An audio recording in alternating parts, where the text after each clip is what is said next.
the Dean of the School of Physical Sciences. Accordingly, I'm the chair for this PhD defense that we are about to have. And the title for the PhD is already projected. Radiofrequency electromagnetic field exposure from mobile phone base stations in Kampala, Uganda. And our candidate today is Gertrude AYUGI. But before we do that, I think I will give you a brief program that we are going to follow.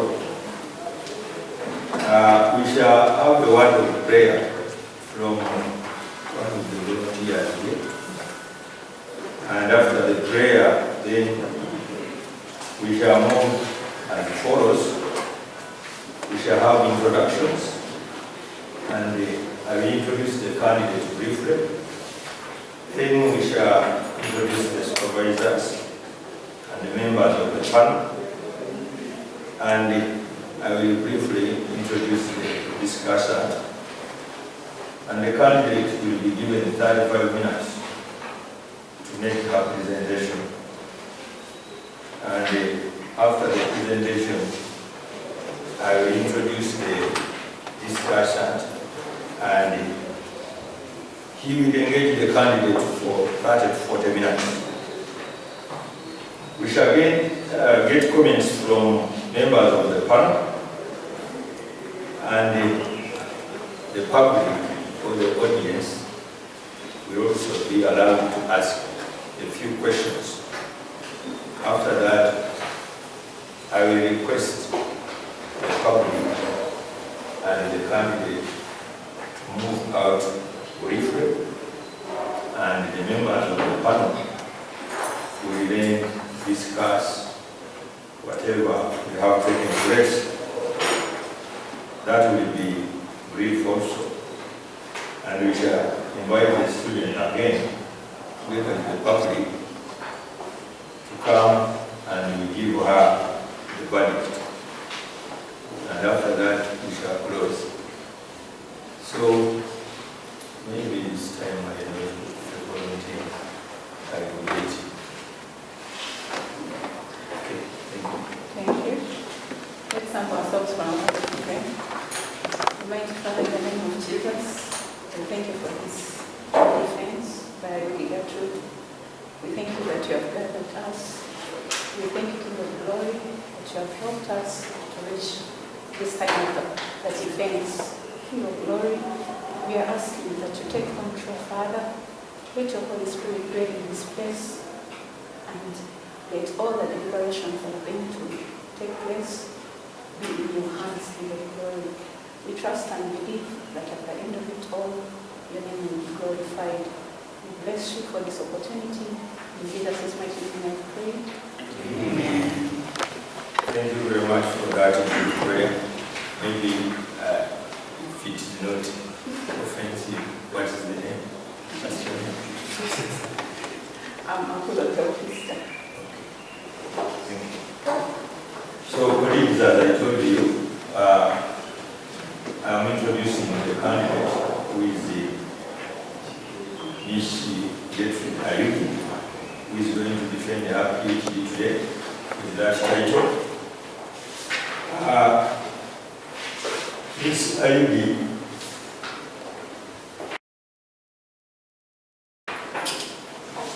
has been a student for a long time. As per her CV, she is a graduate of Grover Primary School in 1999.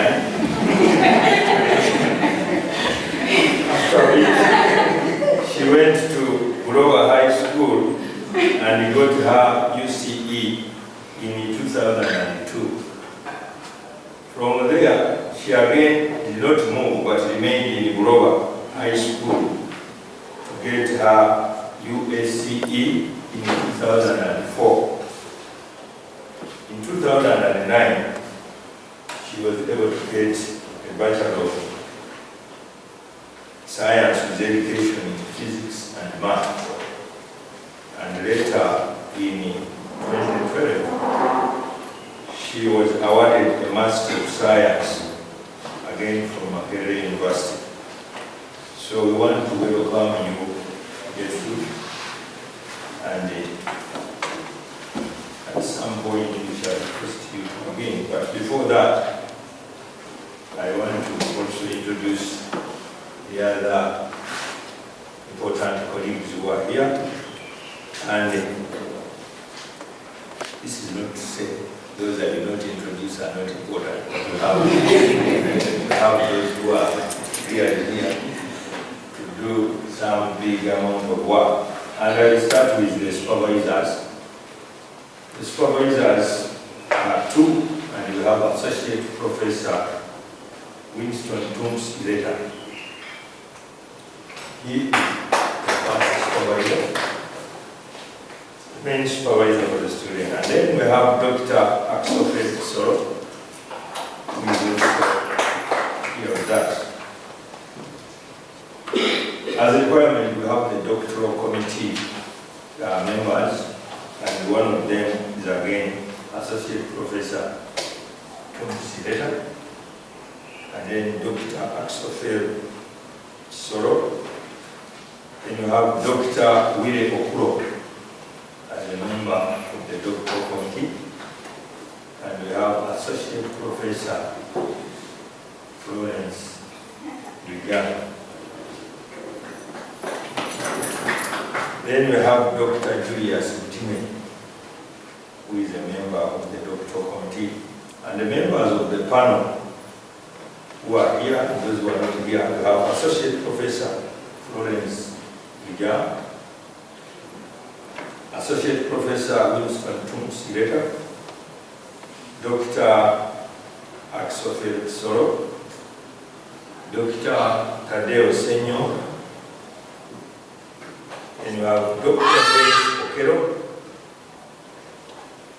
you have Dr. Daniel Mchi, and we have Dr. Mike Seti, which is not around. Then you have Dr. Dennis Muimwa. Those are members of the panel. And our discussant for the day will be Professor Yusto Kakwa. Close to welcome for this activity. And the members of the public, I want to welcome you all to this public defense. This study has been funded by mainly two groups, and the first is Makerere University through the tuition wave and staff development scheme. So we would like to appreciate the support from Makerere University. And then the other sponsors are the African Development Bank. I don't think we have a representative here, but those are the groups that have sponsored our candidate. So like I said, at a later date, I will introduce the discussant in detail. But for now, we want to really start because we are running behind schedule. And I want to take this opportunity to once again welcome you, Ms. Gertrude AYUGI. And I will give you 35 minutes to make your presentation, and then the program will continue. Thank you. Thank you for the introduction. Gertrude AYUGI, and my PhD work has been about radiofrequency electromagnetic exposures from mobile phone base stations in Kampala, Uganda. And this work has been under the supervision of Dr. Soro and Professor Makerere, both from the Department of Physics. The outline of my presentation, I'll have an introduction of the work that I have done, problem statement, the objectives of my study, and then I'll have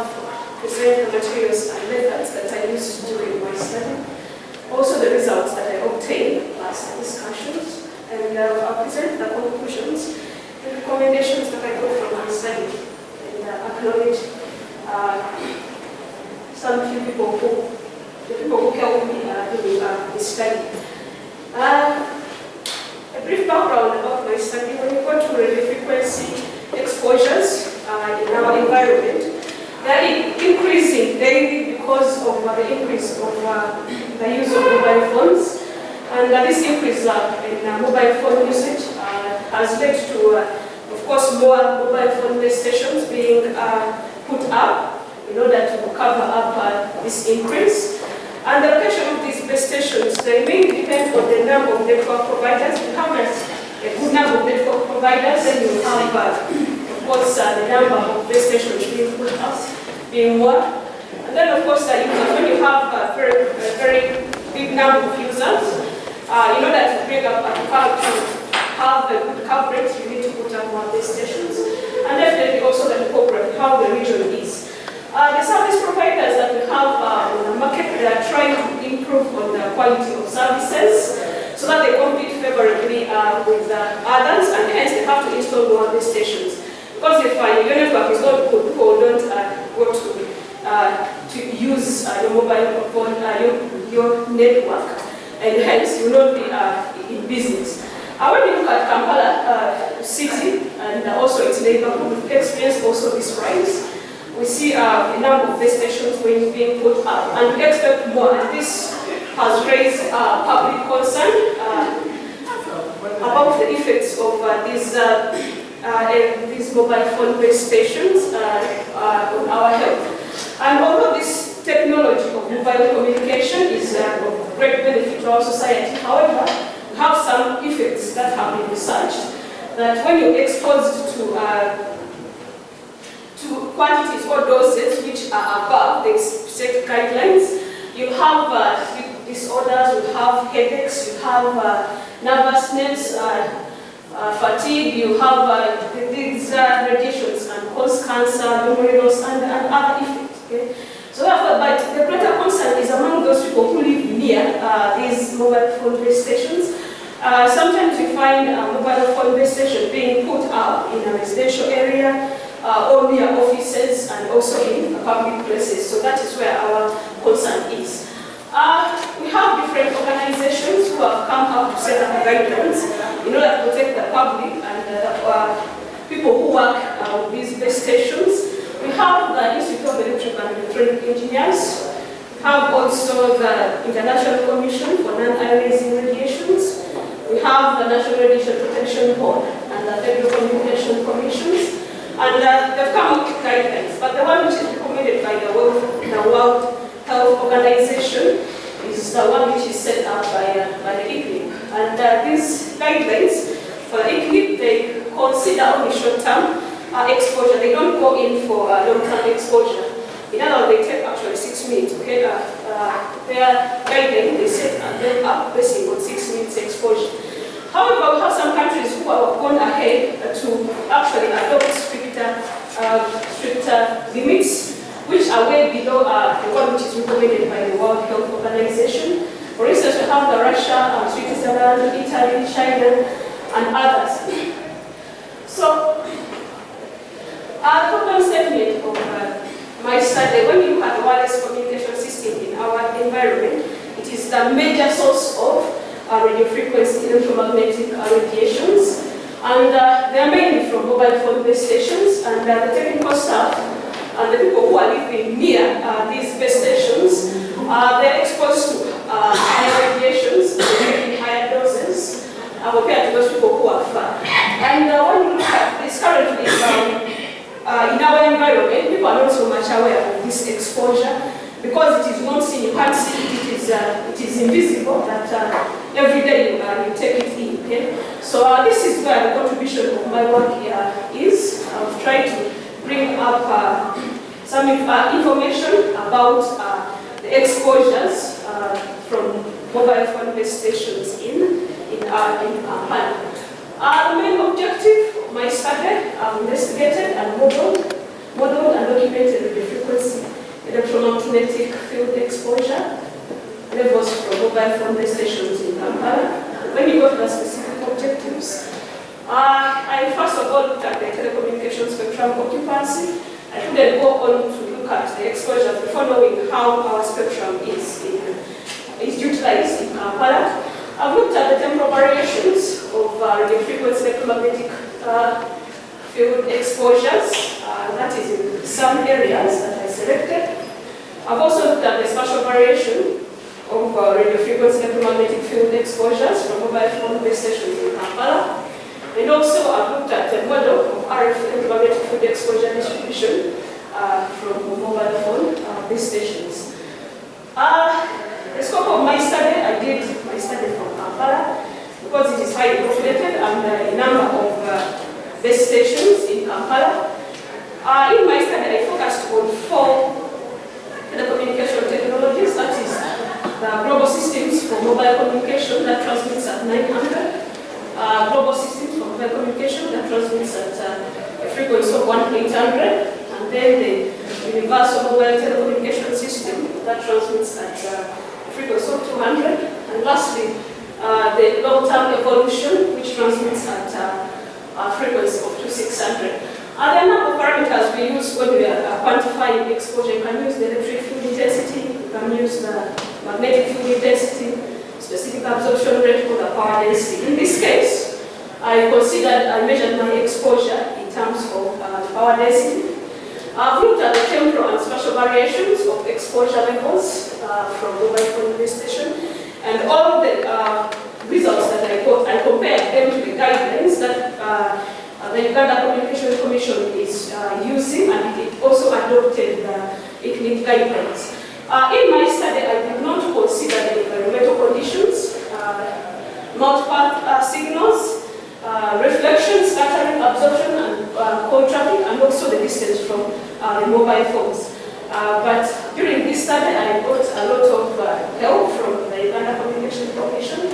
It granted me permission to carry out this study using some information which is kind of confidential.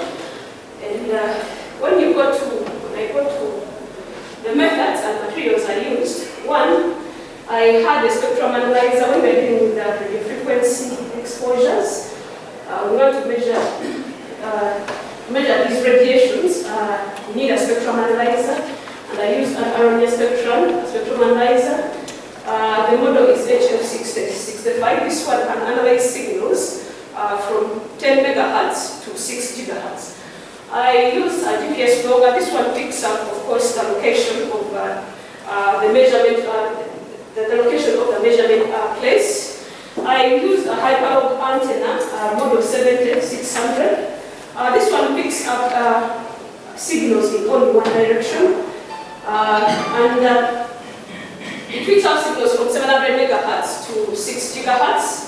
When you look at this Aronia omnilog antenna, this one picks up signals in all directions. Okay, the model I used is 7600, and it is it measures. It can receive signals from 700 megahertz to 6 gigahertz. So another thing that I use is the MCS real-time spectrum analyzer software. This controls actually all the other equipment. You interface whatever you have, the spectrum analyzer, the antenna you put there, the GPS logger onto a computer, and then this is the interface we use. That is the MCS spectrum real-time spectrum analyzer. But when you're dealing with this MCS software, because it is the basis of actually your measurements, there are some parameters that you have to choose or to set, and they are very important. The first one is the resolution band width. This is the smallest frequency that you can resolve. You can see the first one, if you choose around an RPW of 100 kilohertz, and then 10 kilohertz, and then 100 hertz. When you choose a very small resolution bandwidth, you'll have these peaks, a number of peaks, okay? But when you choose a very big one, some peaks are going to be absorbed, like when you the other side of 100 kilohertz. So therefore, when you're doing the measurements, you need to set an appropriate one, a band, resolution band width. Another parameter that is so important in spectrum analysis is the video band width. Of course, our signals, they have noise, But then this video bandwidth acts as a noise filter. So when you set it so low, you will have a signal which is full of noise, and it will take a lot of time for you to get for the spectrum analyzer to make a swing. Okay? So therefore, you need to choose appropriately. But when you choose again a very bigger one, some peaks are going to be left behind, okay, because it will consider them as noise. When you're doing these measurements, you can decide to take the maximum, the average, or the minimum of the signal. But according to the recommendation of the ECNIC guidelines, you need to take the average of signal. The first specific objective was looking at spectrum occupancy. And this is the setup. I used a hyperloop antenna. This was made to face the direction where there were base stations, and the measurements were done outdoors. As you can see, this antenna was put outdoor at the location of Mandela Hall, that is in Jambo. The reason why I chose this measurement location, one, it was for the security of the equipment, because I had to carry out measurements for a long time. Like for every band, I had to carry out for 24 hours. So therefore, security was so important when I was selecting this measurement location. And also, I had to select a place where it was the place was in direct line of sight with the number of base stations, so that I can receive a signal directly without it being distorted or scattered or interfered in any way. For the MCS software, these are the parameters I chose.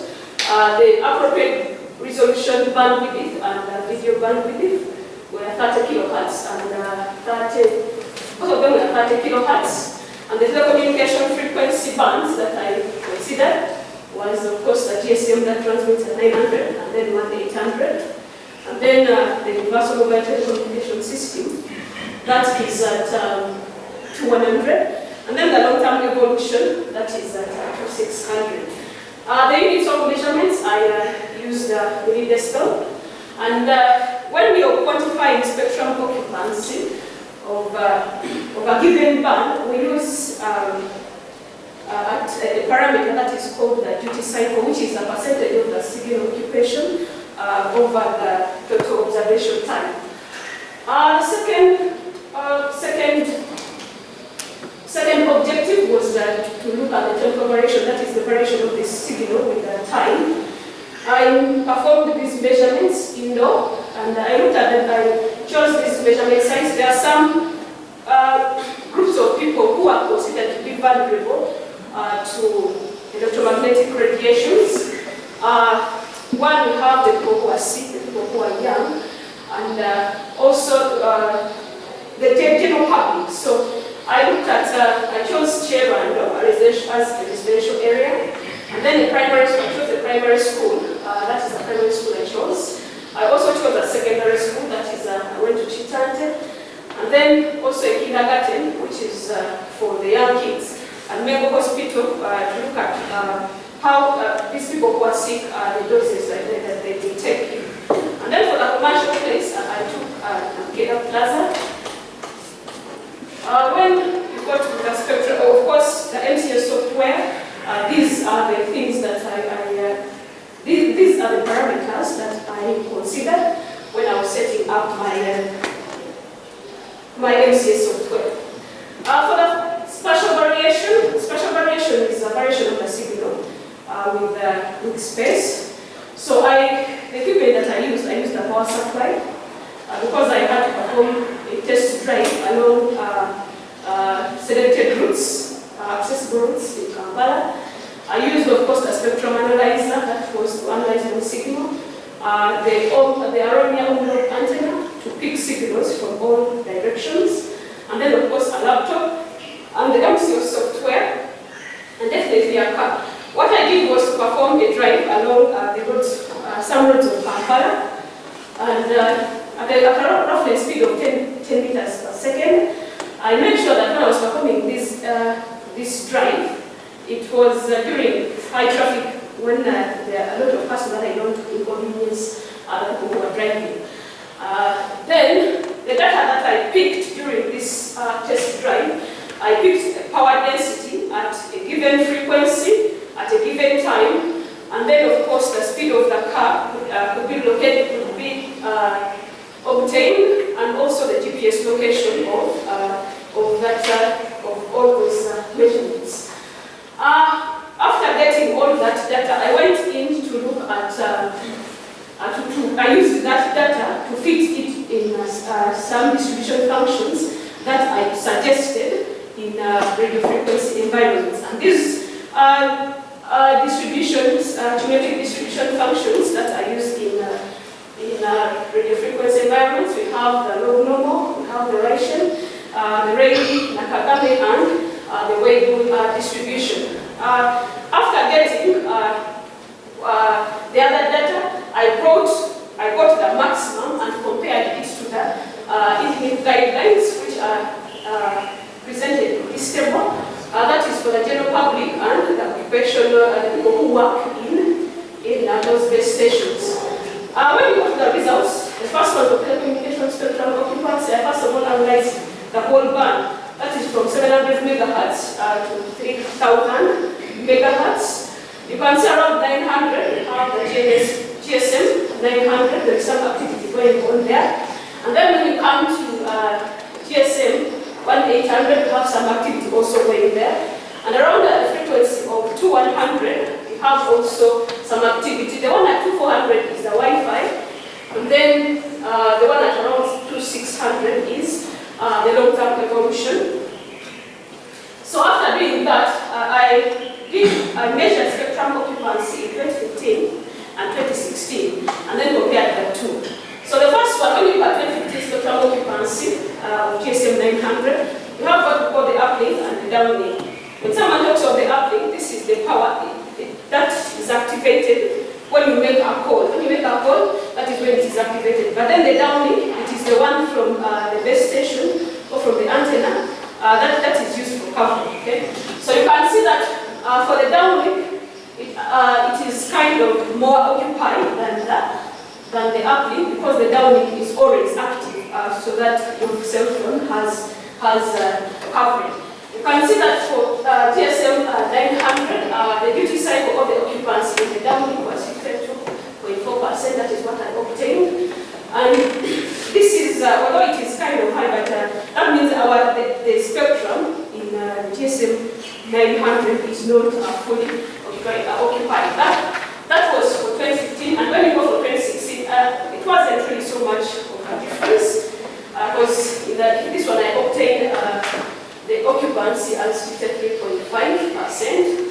So in other words, you don't TSM 900. This is the one which these smartphones use. Okay, so therefore, since we are moving away from that to 4G, we don't expect really much change in the occupancy of that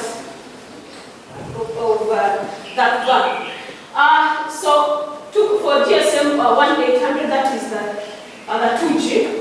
You can see the downlink. We have, of course, some activity in the downlink and in the uplink. This is what I obtained, spectrum occupancy of 13.6. 2016, that is what I obtained. Almost again the same thing, really nothing much was changing in those 2 years. And when you go to the 3G, that is the one with the universal mobile telecommunication systems, I obtained, these are the curves that I obtained. The duty cycle is roughly 48.7% in the downlink. And again, same applies in 2016, this is what I obtained. However, when you go to the long-term evolution, that is the 4G, in 2015 and 2016, really, although it was introduced, but it hasn't yet established as it is now. So therefore, in those 2 years, we did not have really, the occupancy was approximately zero in the long-term evolution. When you go to, I came up with a table of the spectrum occupancy statistics. And you can see GSM 900 was the highest, followed by the universal mobile telecommunication systems. and then GSM at 1800, and then lastly by the long-term evolution. These results of spectrum occupancy were published in this journal, the Journal of Research and Engineering Technology, that is in 2015. So I went in for temporal variation of electromagnetic field exposures. I started with the GSM 900 to see how the signal, how exposures vary with time in different areas. That was a high school, kindergarten, primary school, a hospital, a commercial area, and a residential place. I did this for GSM 900, GSM 1800, and then the UMTS 200, and then the long-term evolution. I did this to at least get, because it is advised that these people who regulate the exposures, they're supposed to at least test for compliance, whether a given technology it complies with that guidelines that are set up by the World Health Organization. So when you look at this, I came up with different types because you can see, maybe let's take a case of male. It is not good for someone to go and take measurements, maybe at around 2 or 4 a.m. Okay? It is not good for someone to test for compliance because definitely do not have the correct value. I did this for each and every band. I did it for 3 days, that is on Monday, Wednesday, and Friday, and then I got the average so that I can get at least a clear picture of the temporal variation in exposure. So that is for GSM 900. I got it for also GSM 1800 for all those places. I went in for the 3G, that is the Universal Qualification System, which is at 100, and then lastly for the long-term evolution. What I got from there, the maximum values that I obtained, I brought them and compared it with the guidelines that we have and that we use, or the TTP guidelines. And as you can see, they are way below the guidelines. So that means that at least we are currently we are safe from the exposures. And these results were also published in the International Journal of Applied Physics in 2017.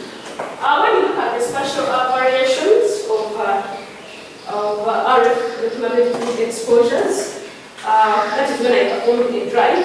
This one I was really looking at, I performed a drive so that I find if there is any place which has very high exposures, so that can concentrate on that place. So when I made that drive, of course, for the GSM, this is the map I obtained. I generated using GIS. This is what I obtained, but of course, again, the levels were still below, and there was no place that was so alarming for me to go back and take a second look. This is for GSM 900. I also did for GSM 1800, the 3G, and also the long-term evolution. The data that I collected, I went in and fitted it on the cumulative distribution functions that we use in radio frequency exposures. When I fitted all this one, you can see that you have the Rotomo, the Nakagami, the Russian, and the Weibo. This is what they generated. That's the first one is for GSM 900. Second one is for GSM 1800. Then you have for the UMTS, and then for the long-term evolution, which is at the frequency of 2600. For all those, from all those models, the one which fitted best, which my data was agreeing with, what it was in agreement with, was the log number. And you choose this based on the one which has the highest likelihood. And from this table here, you can see that the log number has the highest likelihood for all the four telecommunication technologies. So it is the one that I wanted, that the distribution of the exposures in Kampala, they follow a log number distribution. So this is the one for log number distribution. When I got rid of the other ones, which were not appearing in my data, and this is what I have. The exposure parameters for this distribution institution, I obtained them, and these results were published. I published them in a journal of health, medicine, and nursing. That is in 2016. The conclusions I drew from my study is that, first of all, I assessed the 4 telecommunication technologies that are available. That is the global systems for mobile communication at 900, and then the global systems for mobile communication, that is the 2G, which is at a frequency of 1800. The universal mobile communication telecommunication systems that transmits at a frequency of 200, and lastly the long-term evolution. And then from that results I recorded, our spectrum occupance was really low, so we were not utilizing our spectrum up to the maximum. Most of it is actually empty. I looked at the temporal evaluation of exposure in the sensitive areas, but again, these radiations were really low. And also I came up with the time intervals for which our regulatory body, that is the Uganda Communication Systems, Communication Commission, can do compliance tests with the World Health Guidelines. And then I looked at the spatial variation, and also fitted the data that I obtained on the different cumulative distribution functions that we use in frequency environments, and I obtained a global distribution, and that our levels in the environment are not so alarming, cause public concern. The recommendation is that I carried out a study in Kampala, which is characterized by microcell base stations, but the person can go ahead and do the same study in rural areas, whereby rural areas they are characterized by macro, which transmit at higher powers, and also we need to look at exposures surrounding these base stations, to look at the doses which are in the near region, in the near radiating regions of our base stations. In this case, I only looked at telecommunication technology, or the frequency band that I considered were only for telecommunication, but someone else can look at other wireless technologies. That is, of course, the Wi-Fi. We have also the radios. Okay, radios. They also use radio frequency, and also have the TV, the digital TV. Okay, and also the analog, but it's kind of it was phased out in Kampala. So someone else can look at those other applications in this frequency region. The limitations that I encountered in this study was the confidentiality of information. That is from the UCC. And I would like to acknowledge the following report, the African Development Bank for providing the financial support. Also the Tanzania Atomic Energy Council, they did a great job in helping me out during this study, because at least they have an established department of non-ionizing radiations. Also the Uganda Communication Commission for the information and support. The members of the Department of Physics where I come from, the Ministry Cooperative, and they talked to me a lot. Also Makerere University for the tuition waivers during my study. I also like to thank my supervisors, that is Dr. Soro and Professor Ireta, plus the doctoral committee members who are there for me from the beginning. And lastly, I would like to thank my family and friends for all the support during my study.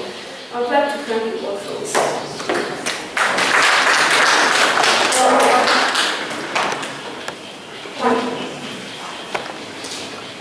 Yeah, we want to thank you very much for keeping the time.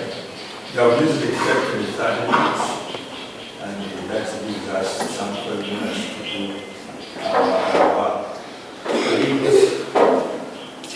I once again want to ask you to give her a very big clap.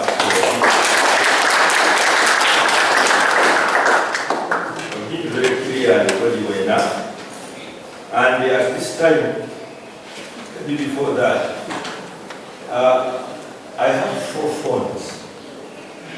always have one in each of the pockets. And I thought that was fashionable.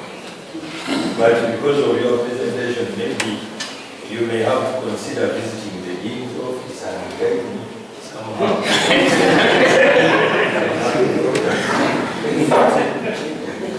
Colleagues, I want to introduce our discussant for the day. And this is none other than Professor Yusuf Kahwa. Professor Kahwa has been a member of Makerere University, but is now retired, but not retired, as you can see. Before he retired, he was the professor of physics in the College of Natural Sciences, and of course he spent quite a lot of time at Makerere University. He joined Makerere University in 1970 as a graduate assistant, and then he rose to the rank of professor in 1996. Professor Kahwa holds a PhD in mathematics and physics from the University of East Africa, and he also holds an MSc from the University of Alberta, Canada. He got his PhD from the University of New South Wales in Australia, and he served Makerere University in several leadership capacities. For those of us who have been here, he was the head of Department of Physics. He was also acting Deputy Director, School of Graduate Studies. And I think he was also acting Director for some time. He taught several courses both at undergraduate and graduate levels. And at the time he retired, he was a very renowned researcher. And his areas of interest are several. The first one being metallic thin films, which involve preparation and properties. Polymer thin films, which also include electrical conductivity and dielectric properties. He also has interest in ceramics, which involve micas and clays, and then composites, which also involve electrical and mechanical properties, electronics, and he has a lot of interest in instrumentation, which includes measuring devices, science, and technical education. Professor Kahwa was very instrumental in the teaching of physics at the School of Distance Education before he retired. And he was also a group leader for the materials research group and the electronics and the instrumentation. Professor Kahwa is a member of the Uganda National Academy of Sciences, and also a member of the Uganda Christian Teachers Association, and a member of the American Ceramic Society. He served Makerere University and Uganda on various committees and boards, both as a member and as a chairperson. He attended quite a number of seminars, conferences, and workshops. And as if that was not enough, Professor Kahwa supervised very many important passions. Some of them are right here, and these include Professor John Mambo,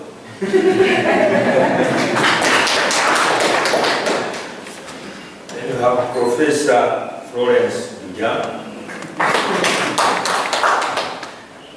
Professor George Nyakairu, who is not here, but is a member of Makerere University, Department of Chemistry. And of course, he supervised very many other students. At the time of his retirement, he had discovered about or close to 6 PhDs and over 11 MSc students. He made several publications and he won several research grants and awards.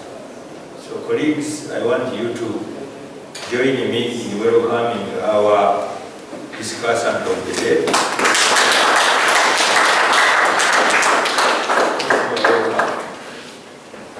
The Dean for his warm introduction and kind words. I would also like to thank my colleagues in physics, supervisors, the doctoral committee for choosing me to be a discussor. And I would like to thank you for the memories that you still have over me. I still appreciate and would like to continue learning more and enjoying the new activities that go on in physics. I'd like to thank the candidate, Ms. Gertrude AYUGI, for her work and her presentation has given me more enlightenment. My guideline in the discussions were mainly from the thesis. But now her discussion, her presentation has thrown more light on the work. And I hope I will make some, remember those comments as I make them. I will follow almost the same procedure as she has presented, except she missed a section on the literature review. So I will follow the introduction and the problem statement and the scope of the work. But the literature review she did not say much. And there is a section which is missing in the thesis, the theoretical background. It is combined with the literature review. But for us in physics, we appreciate the theoretical background. Some people combine it with the literature review. But the theoretical background gives the basis for the work and the methodology that one is going to use and the conclusions. You remember that one of the objectives is modeling, and that modeling is strengthened by the theoretical background, which is not, so you do not present it. There is a bit of it in the thesis. I will say a little more about it.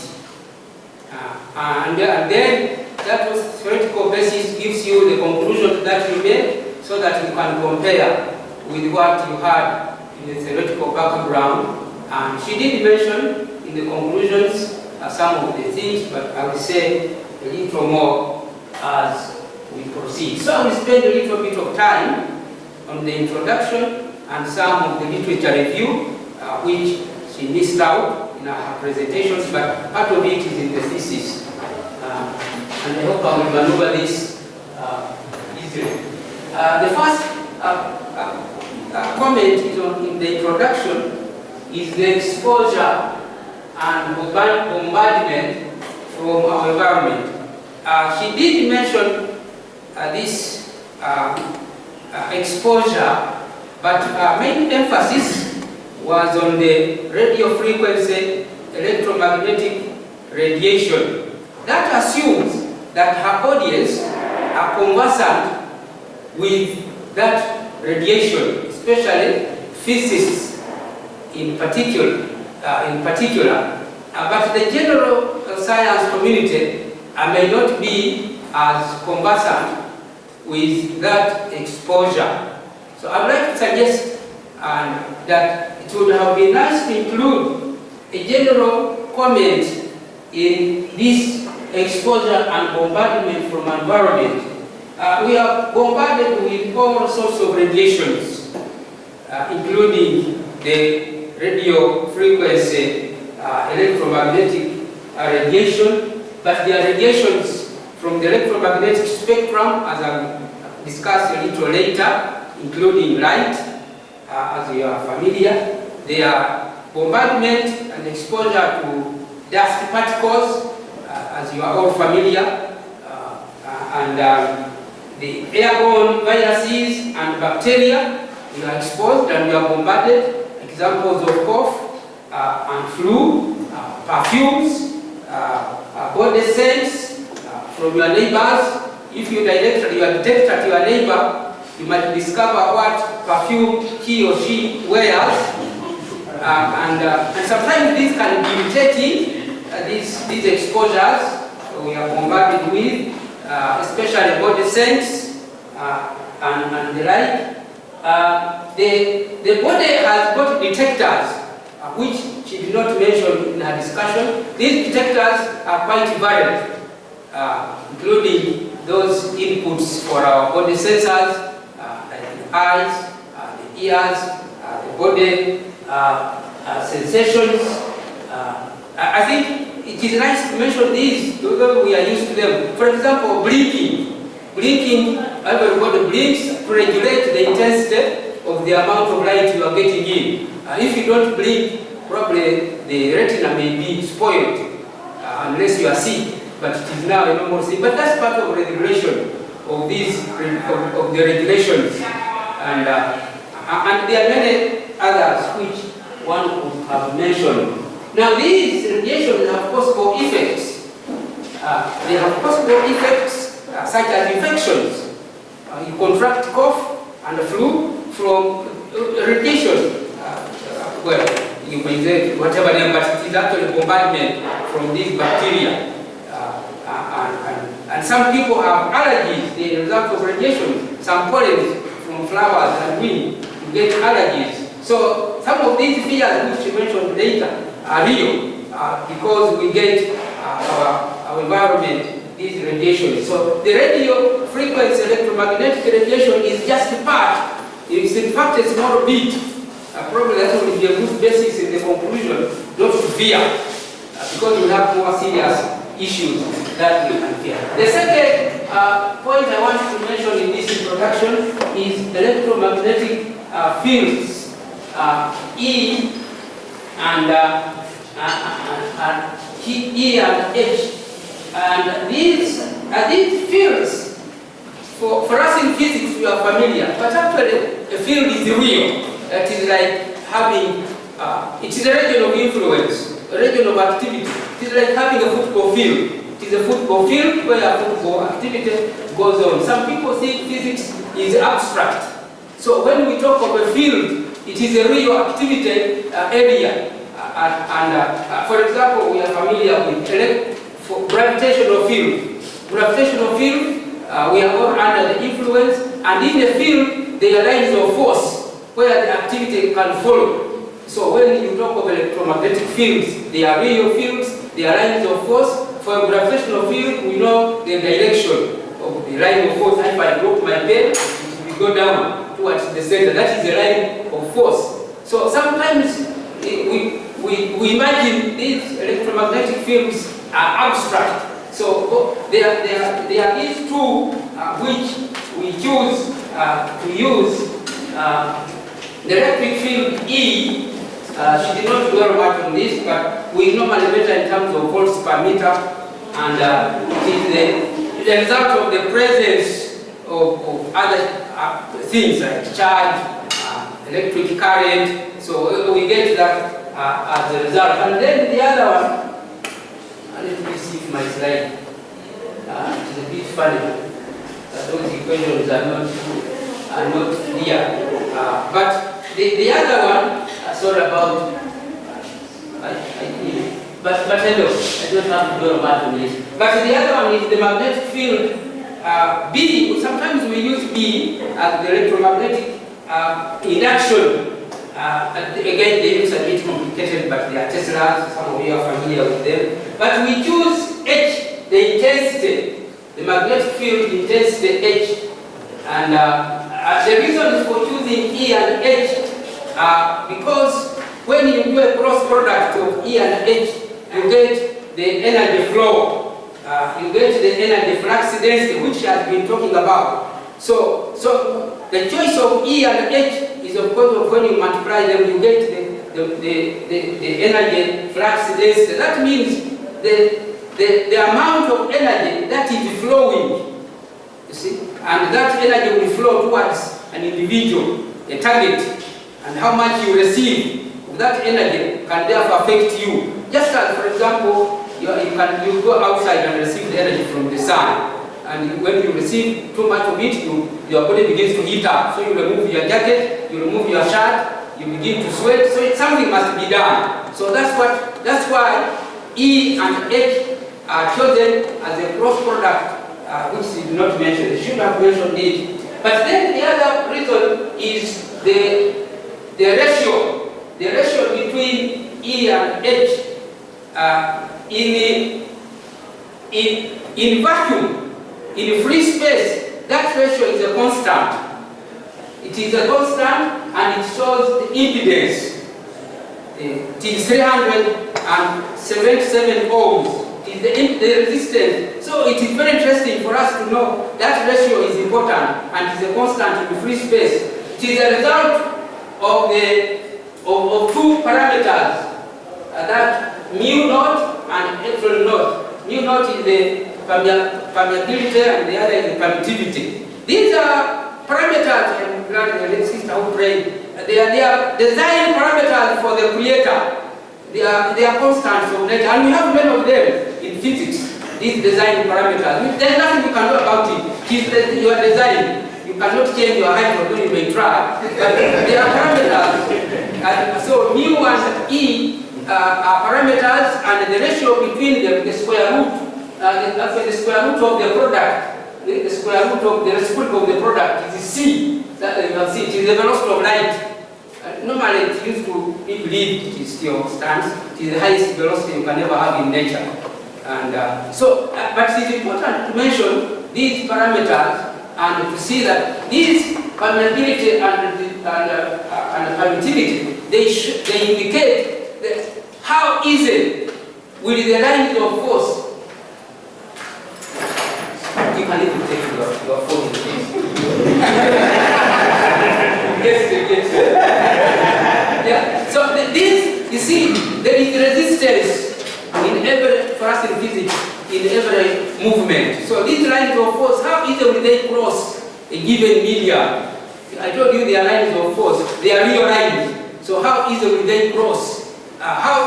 You might put a barrier. So you might choose that. When we have these electromagnetic radiations from radios, we might want to wear a cover so that when they come, we don't receive them. So there is a barrier, and that barrier will present the resistance. So that ratio is very important for us, and that's the meaning, these constants. Of course, transmission is not in free space. For example, she did not discuss the environmental effects such as reflection, scattering, radiation, but because it's not free. And I will say something a little bit more about it.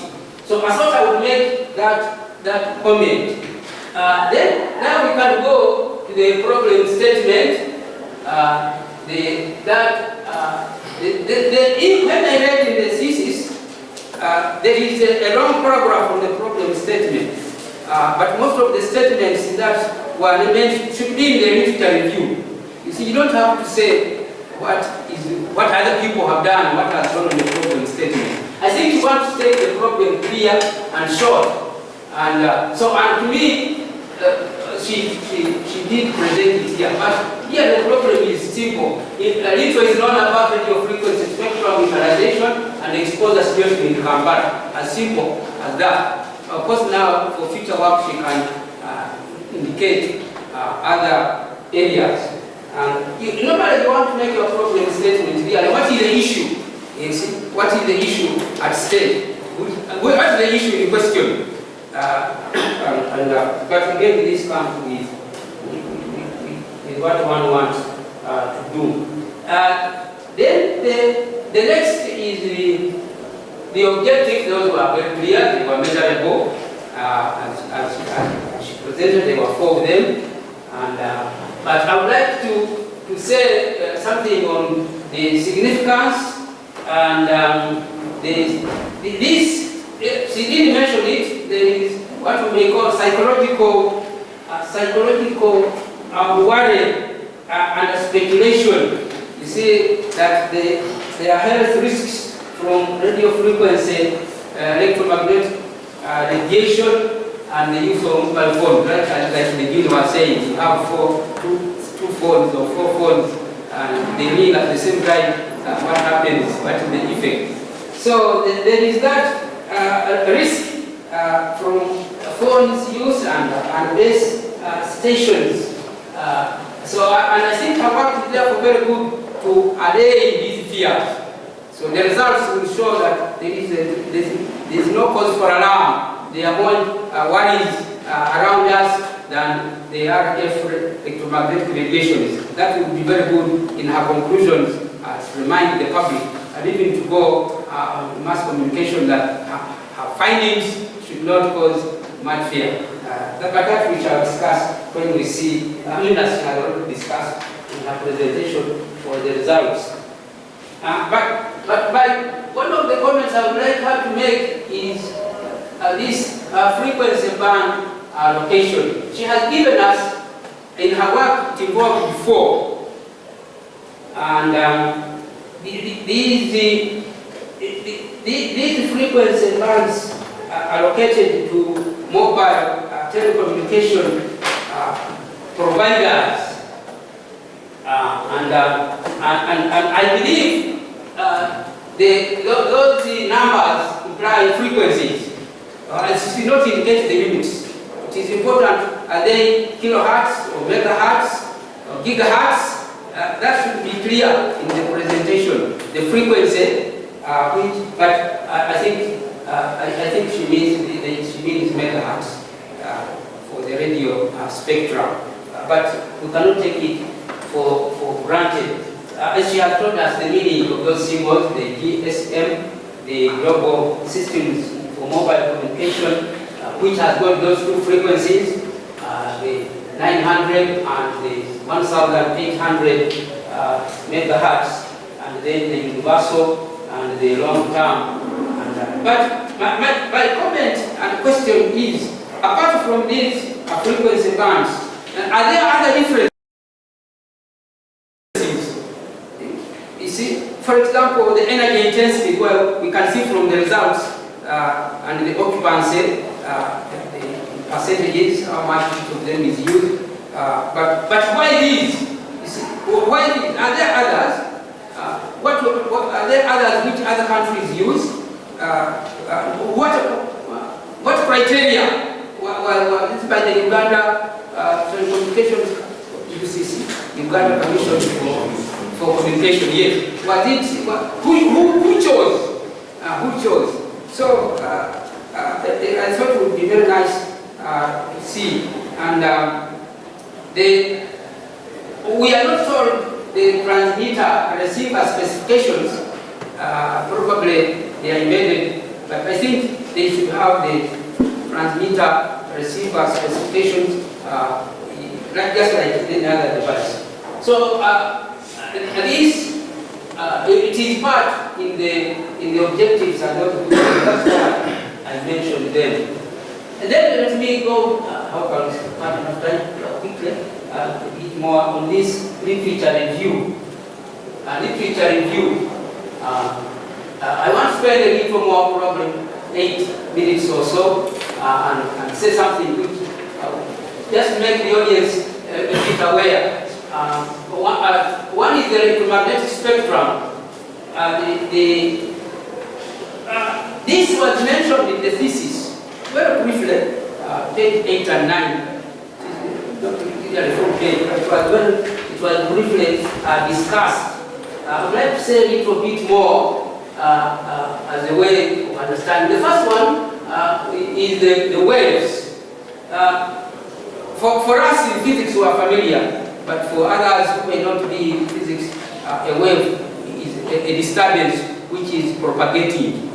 And of course we assume the audience knows, but a disturbance which is propagating, and the sources, they are natural sources and artificial sources of these, but also to mention that they are mechanical waves, which are, the other ones are electromagnetic, but they are also mechanical waves just mention in passing, because they are very useful, such as sound waves, and we are familiar, you are listening to me, these are mechanical waves, and their use and applications are plenty. After all, the radio, and the telephone, what you get and what you send is a mechanical wave, the sound, and it has got to be transduced into an electromagnetic wave. So I think it would be worth to mention these mechanical waves, such as special sound. There are others, of course, such as seismic waves,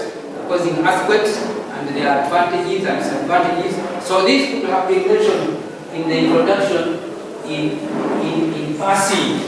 And but the main one, this electromagnetic spectrum, sorry, you cannot see it clearly, but the one I got this from Catherine already, and the numbers are powers of 10. The lower line, the third one, the upper one, is the wavelength, and the other one is energy, but the bottom one is what? They will somewhere on the screen. Oh, it's somewhere, Jesus. Yeah, I'll use this one.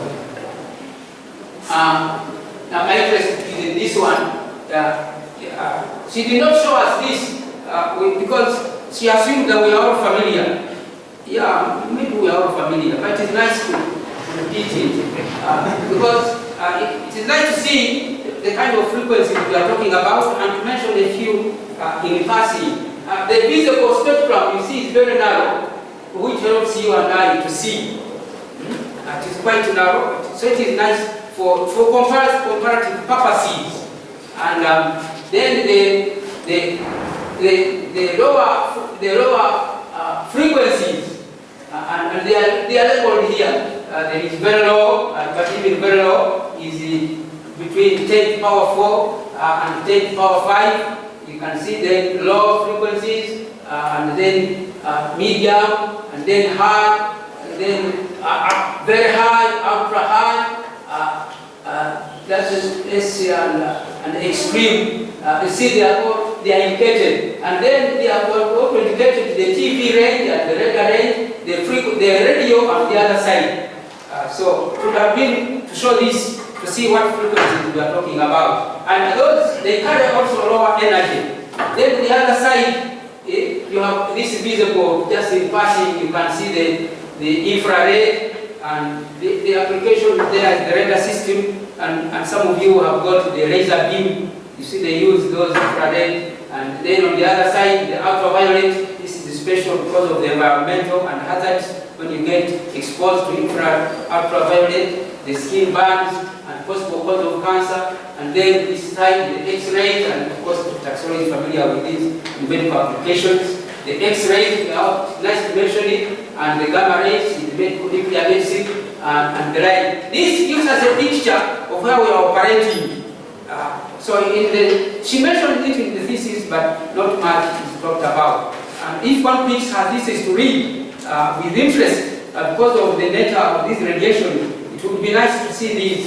And all these have got, especially the high energy ones, have got a lot of side effects. And exposure to these radiations cause a lot of problems, especially exposure to ultraviolet and X-rays and gamma rays. You get genetic disorders and other issues. Dr. So is an expert in that. If you want to lecture, you ask him in privacy. But our concern was in the radio, the radio frequency. And in that discussion, she did mention these radio waves. Did I say anything about it? No. I may get out of that. Let me not go back. How do I get rid of this one? Click outside. Click outside. Click anyway. Just click anyway. Thank you very much. Just to mention, these we have already seen it. But the applications are plenty from this radio electromagnetic spectrum, and the radio frequency is one of the applications in communication. The others have both applications. But I would like to say something on these radio waves. it would be nice to mention that these radio waves are carriers. That's why we use them.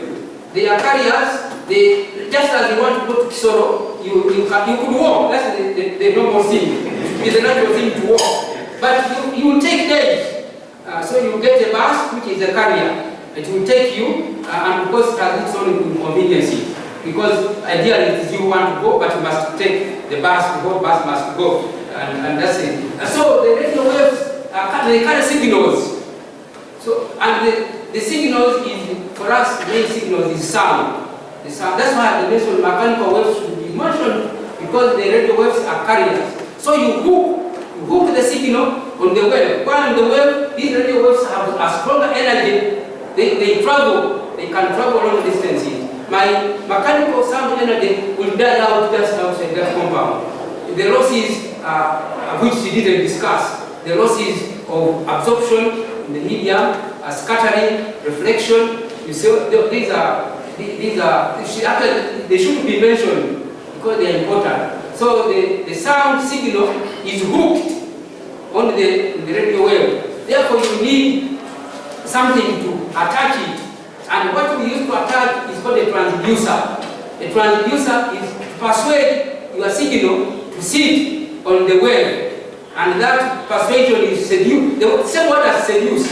You know, you seduce, you use something. So we use a transducer to seduce the signal. Now, for it to sit, you must work on it. You must modulate it. So we have got a modulator.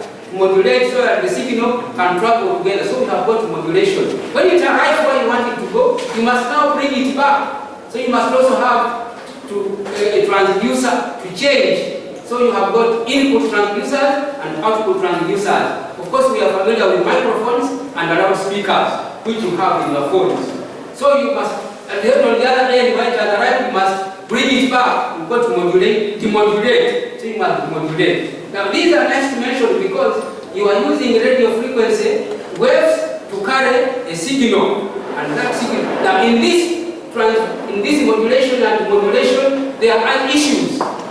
That's why she talked of using filters. There are other interferences. So and these would be nice to mention on these applications. And so that is the radio waves. And therefore, this means you must have a generator to generate these waves. So you don't mention the generator, they just don't come from nowhere. So you must have a generator.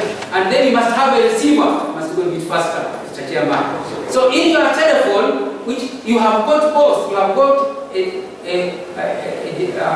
transmitter, because when you speak, your signal is modulated to and sent on the radio frequency wave, and then it will go. Then you must also have a receiver, because when someone speaks back to you, you get the voice. So you must put a receiver and it must modulate. So you can see in the little phone, a little thing, you have got all those electronic circuits and those issues. Now all of these will also generate power. So probably we are only concerned with the radio waves, but that power can also become a problem in affecting cells. But in her discussion, she talked about the theoretical, in the literature, the theoretical sections. Maxwell's equations I just mentioned in passing, but it would have been nice to mention the sources of those equations. I'm not going to go into that because the time is not going to be with us. But the purpose of this wave equation, she should have proceeded to give the wave equation. The wave equation is a description of how these waves travel. Because, you see, in physics, for us without an equation, you are not talking physics. You must just, it's a good description. She has not shown us any equation. But maybe the audience. But it would have been nice for us to see how do these signals describe, how do they travel in terms of space and time. And those wave equations, as a result, they proceed from Maxwell's and how they can be solved. But because she did mention, you see the result of these equations, she did mention that some antennas are directional. So you remember the two fields we are talking about. I got this picture again from Makerere. that those equations, we consider them, we take a specific example of plane waves. So plane waves means that the wave is traveling in a given plane. In this example, the electromagnetic field is traveling in the horizontal plane. It is like this floor. So that's where it is. The oscillations are in that horizontal plane, and the magnetic ones are in the vertical plane. See, I have got the Y up and the Z in the horizontal and the X, but you can draw them anyway. But the point is to show that there are these two planes, the horizontal and the vertical. And then you get the resultant when you do a cross product. So now, because the energy is the result of the cross product, so you get this directional effect of the antennas. How you have seen your antennas for your TVs. You see, you have got the conductors in certain planes. Most of them is either vertical and the horizontal and vertical. Sometimes they also dish, because the dish for those which you can be the spherical ones. So that would have been good for us to appreciate the direction of the antennas which she has given us. So these plane waves gives us the explanation for the directional and what we call polarization. She did not mention polarization, but that is another matter. And then she did not mention something like fading, but I saw it in page 25 in her presentation. Before I go fading, let me conclude these antennas. I missed them. Radiating antenna. Yes, she did not describe an antenna specifically, but there are theoretical expressions for the antennas. In physics, we discuss an antenna as the entities of poles, dipoles, monopoles, but that is not going to bother you. But for purposes of this presentation, this antenna is the one which is radiating. It is receiving some signal and radiating. Sometimes they actually themselves vibrate. So the field is being measured at a given point. Now those fields, you calculate them, you derive them. I've indicated some of the equations. Those are not presented in her work, but it would be nice as a background. Those antennas, and then in the field you get an array of them, because like you take the hill somewhere, you will find a number of these masks very close to each other. So you can get an array and the additive effect and so there is an antenna configuration which she gave but was not properly explained, and then the signals from satellites are both in the sky. Satellites is not also. It is just mentioned briefly, but not properly explained. But the point I was going on was fading. That's happened. That's done. With my sister. Oh, it has come. Yeah. I was pressing the. Yeah, fading related activity. As it is mentioned, I don't know what's the mentioning. That's why it would be nice. The kind of signal, there are a few things which are related, and she mentioned that these were not discussed. But there is an important aspect of the inverse where she mentioned it briefly in her work, but not really exhaustively.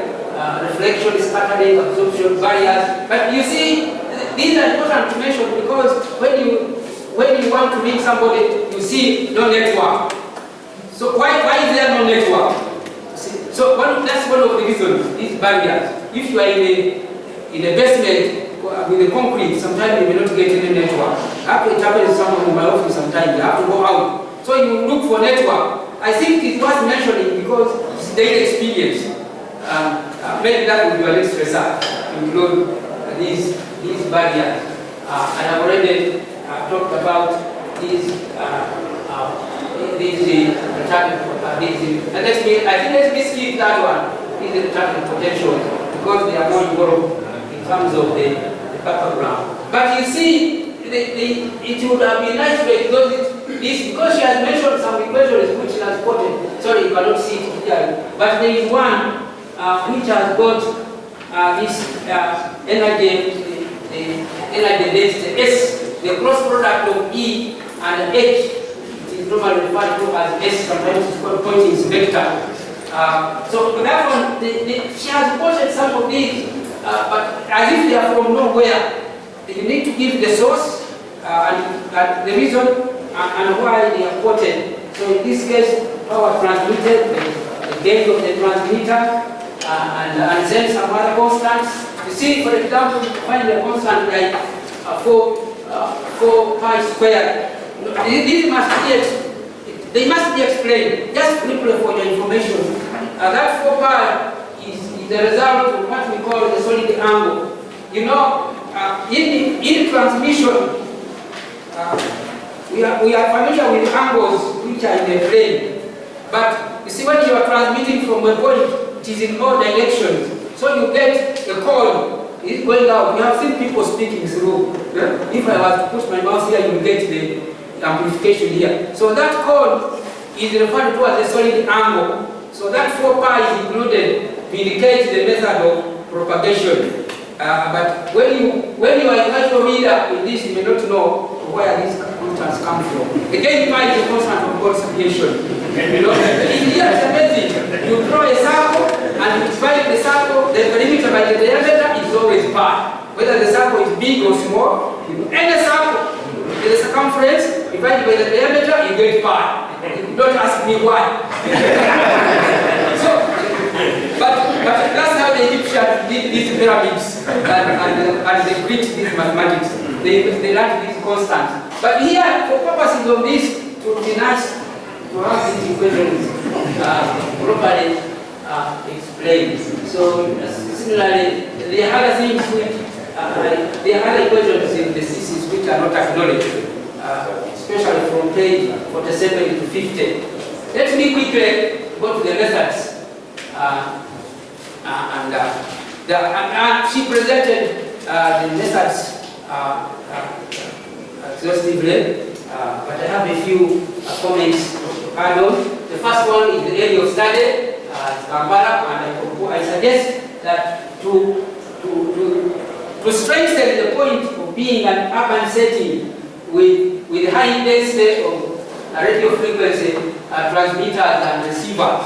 Probably that was in order. It has a high concentration. Of course, in her recommendation is to do other urban areas. In rural areas, you don't get much of this, but probably it was in order.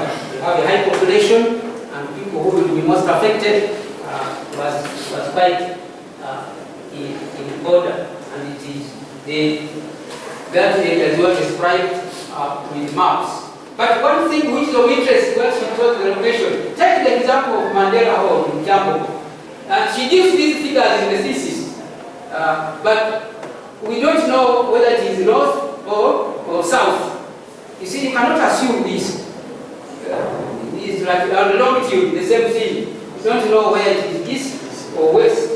And although maybe it would have been negative, that would be west. But maybe, unless you assume that will make it. The other interesting thing about those figures is the number of decimals. I'm really wondering. These are just you cannot be that precise. There are too many. You see, 0 point. There are 6 decimals. I think it's a little bit too much. Those decimals, that precision, the minute and the seconds. Maybe you could, I don't know. But errors in physics are important. So, but those are questionable. The other point, we should have quoted the elevation, because the elevation was quoted in earlier, generally in Kampala, about 1,000 something meters. But it should have been mentioned. It is not mentioned in the thesis. At least I didn't see it. But it was in the introduction for Kampala. But for these other places, like these schools and hospital and suburb and city center, the elevations are not mentioned. Nor are they, like you did with Mandela, maybe those should also have been. You want to be more precise, but maybe it's not necessary, depending on what other people think. And that is it. Then the other thing about what did this thing equipment. Now, this is an experimental work. In the equipment, she has given us the analyzer, the first one, then the antennas, and the logger. These they were all described in the thesis, which is very good. But I have a question. These were supplied. They were supplied. She did not make any of them. But was there any modification? Any alteration? Was there anything done? You just got them from the shop and set the parameters and went to the field to use them. Was there anything, any addition or modification done? We use them as they were. Because sometimes equipment has to be modified to suit your conditions. That is not mentioned. The other thing which mentioned in our presentation was the interface. I didn't see it in the thesis. That interface, the interface unit is to communicate, because each equipment has got an input impedance and output impedance. When you attach another one, they may not agree. But just as if you get a patterner, you must interface. If otherwise you don't interface, there are parameters for interface. You cannot live together. So we use an interface in electronics for equipment, the one which will agree that this output impedance where the signal is coming from will agree with the input incidence where the signal is going. Otherwise it will be resisted. Now this interface which she metal, we don't know whether it was also supplied or it was made. What she will tell us. Because some of these equipment come with the interface cards, electronics, so that you can, if she did that, that would have been a very good innovation. The reason for this is that this equipment, what a new thing did she do about it? Is there anything new?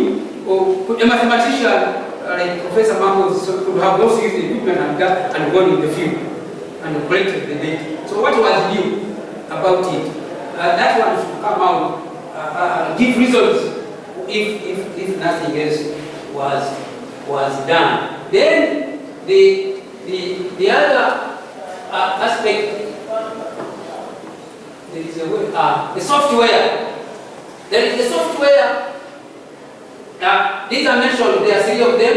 There is the spectrum analyzer, a software, this MCS, I don't know what MCS stands for, it's not indicated. Maybe in the one of the technical agency. Makerere, that's a common software for statistical analysis. Then DIS, that's this geographical international something. She didn't tell us. But when you pick a thesis and you read some of these, if you are not familiar, you don't know what you are reading. So for maps. So now, these are software, they are ready-made programs. Were they free or did you pay for them? That one is not mentioned because the programs are very expensive. But there are some which are free online. You can get, I think Makerere may be free, but I'm not sure. But were they free? And then, were there any, what is the inside of these programs? There is no flow chart. How do they work? I didn't see this in the thesis. How do they work? Because for you may pick something, but you should understand the heart of the program. At least the flow chart would have helped us. Did you modify anything to accept your data? That is also not mentioned. Some of these programs you need to do something. There is a sample there indicated, not mentioned in landscape presentation would have been better. I put that in passing. But that is very important. The other thing is this, the method of analysis, the cumulative distribution functions, CDF. There are four of them, there are five. The log normal, the Russian, the Raleigh, the Nakagami, and the Weibull, and you saw them, and you should give us a table with those equations. And these, I'd like to say that these, these functions, they are used, and it is a numerical method, because you test your data by fitting in using any of them to see which data fits best. It is a numerical method which we all use, the scarf fitting procedures are done. And but she has not told us, well, I think those names in blood that she put it from, they are available anyway. But she did not tell us whether she modified any of them, probably she didn't. That's why I said the earlier background of these equations of getting antennas, retarded potential would have been very, very helpful. But anyway, those are already available. But the point here is that, why these? Were there other methods? Are there no other methods? Why did you choose these against others which are left out? There are many others. These radiating antennas, related retarded potentials, electromagnetic fields, and the like. Why these ones? So you need to tell us why she chose these. And then the one for choosing the local normals she gave. Are these the only ones for this kind of work? Maybe there is. But at least something will have been indicated. Then I must try to conclude with the results. And these are very described as you saw in the presentation, graphical presentation, and each objective was addressed, and the slide 19, which I want to go through. I've just mentioned a few more comments, and I'll be done. Slide 19. Yes, as you mentioned this, I'll just pick up a few of these comments. In this, I want to pick this thing does not work like my finger. This uplink and downlink. I wish a sketch like this would have helped. When I went through, I didn't realize. She did explain now in her presentation, it was much better. But not clear in the thesis. But instead, I just in this small diagram for physics in the common presentation, it gives you the whole story. So you have a receiver or an antenna somewhere on the reception side and an antenna somewhere on the transmission. But at least that picture shows that the signal is coming from either one going up and one coming down.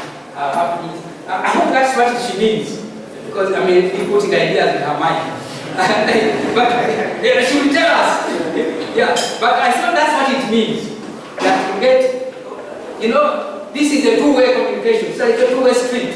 So when you are communicating with your friend on your phone, it is a two-way. But for your communication with a friend, it is going via other systems. It is going to the transmitter, to the satellite, and down to the ground transmitter. And the movement is quite fast. It is in nanoseconds. So I thought I would make that comment, and I think there is hey, let's go back.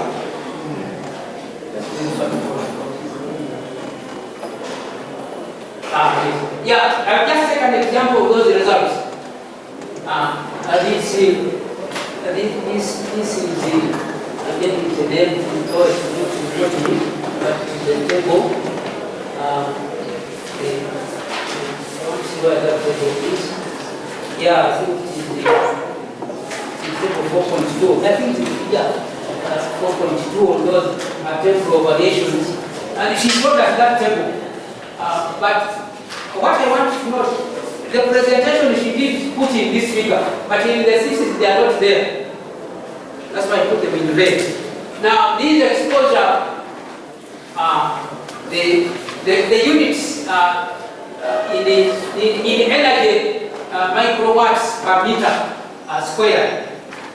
In other words, the energy received in a square meter, and it is in micro is 10⁻⁶. It is quite small, 0.000, you get 5 zeros, 6 zeros, and then you get to that figure. So it's a very small amount of energy. So it is nice to put these, the international commission for something, commission for non-radiation protection. So it's nice to put these because these are in watts, the other ones are in micro. So, but also it is nice that she did mention in the resolution and the sensitivity of her instruments. So when you look at this difference, it's quite, in fact the others are negligible. The others are negligible. So sometimes you wonder what if those measurements are not just background noise. You see, are they worse? This brings in my mind, you have got to justify those figures that are being that they are real.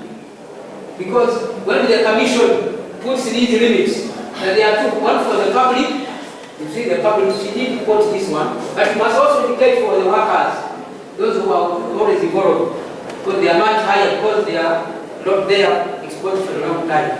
But another point about this is the period. If you are exposed continuously, let's say for many hours a day, what is the cumulative effect? Probably that is something, another discussion which one may give. So in those, the additive effect, and so then, I don't know if I have another slide of this, but the those figures are small. I think there is one on the range. Yeah, the exposure maps are embedded. Now, it is this range which I was interested in. Again, they are very low. You see that 2.3 times 10 power minus 9, and then 10 power minus 3. They are still very low, but probably cumulative, what we consider. The other thing she could have mentioned is like the body. The body, this power is best understood in terms of current. Because the energy is best understood as a product of voltage and current. So in terms of the current the body takes. Now the body takes very small currents. It is actually, in the neural system, it is in nanoamps. Nanoamps 10 minus 9 amps. It takes very small current. And your ironing is 13 amps. Your radio about 30, 50 milliamps. Your telephone is about 5, 10, less than 5 milliamps. It's quite small. But the body takes nanoamps. And so now, those small energies, how do they compare with the energy which might affect the neural system? The neural system, there are real currents going to the body, and they store it in the brain, the neurology. But that's another subject. So, and that is not mentioned. Probably one would want to compare with the body imitate, what kind of energy would affect the neural system. So sometimes when you keep your phone on your ear, on your head for a long time, you never know when you're relative. That comparison is not made. And then I've already mentioned the power yesterday being very low. And now the final one in this global, sorry, you can't, well, you can see she showed us the function that feed, the medical feed, as we said, the normal cumulative distribution function. The parameters, I'm afraid they were not clearly explained.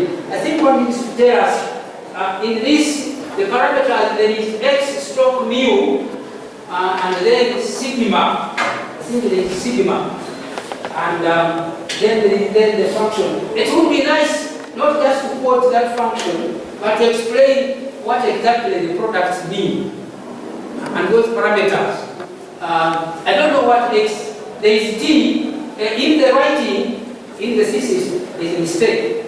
You need to correct, you are integrating over time, I suppose, between 0 and x. There is a t as the variable, but it is up in the exponential. And it is not put, this one should be put down to be on the same line with the integral. But not up in the fraction. Anyway, you check, you will see the thesis.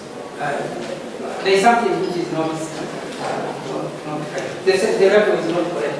But the point, anyway, is to explain those symbols.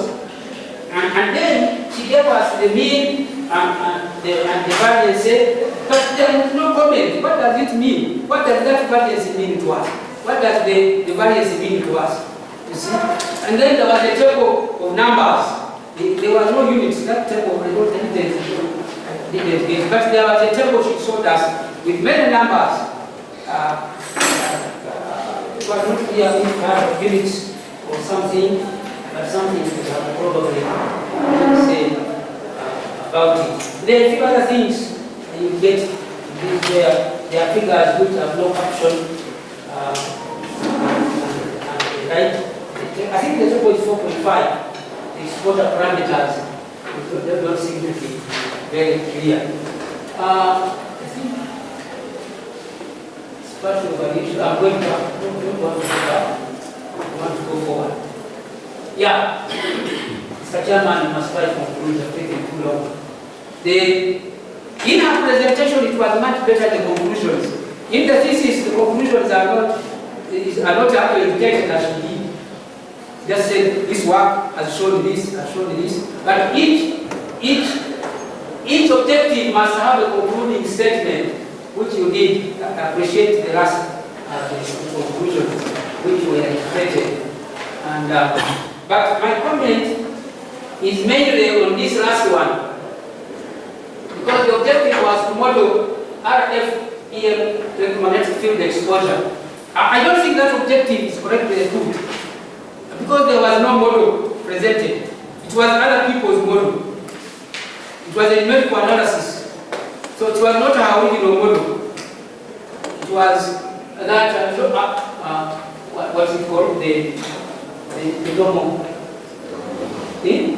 The log normal. Yeah, it was not. So that is not, that objective may have to be modified. Maybe find a fitting model for the work. And not to model the exposure.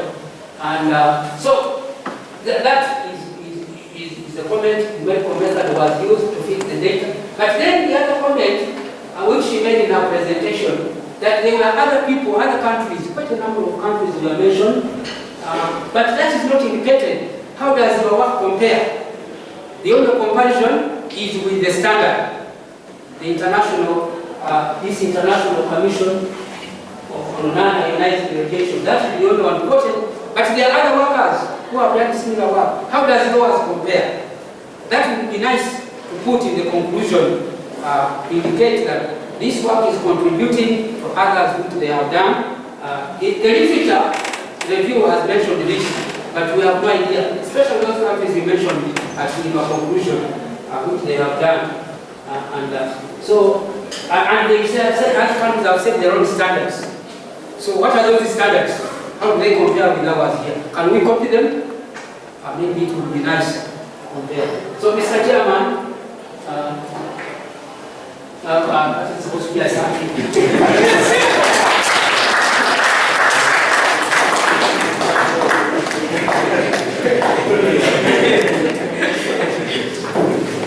So colleagues, I want you to join me in thanking Professor Kampala.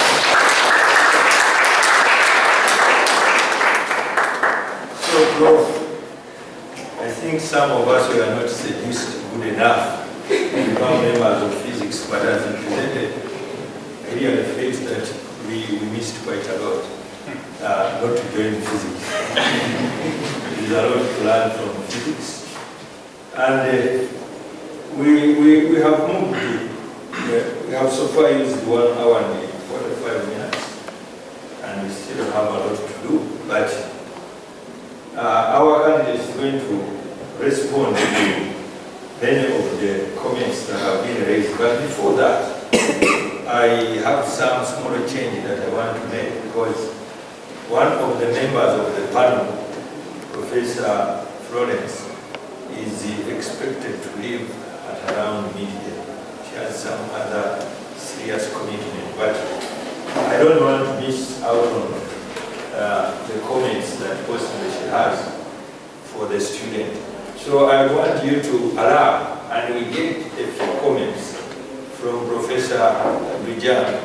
We add them onto the comments of the discussion, and then the candidate will respond at the same time, and we can allow her to go after that. So, Professor Bijan. Thank you very much for that. Thank you. And Gertrude, thank you for the presentation. And really, I want to thank Professor Kampala for what he has presented. And actually, I want to thank the Dean for inviting Professor to be the discussant of this. I think has brought a lot around, and even for some of us who were students, you brought that memory back, and I keep on saying, why don't we take it to Parliament that there's no PhD for Professor?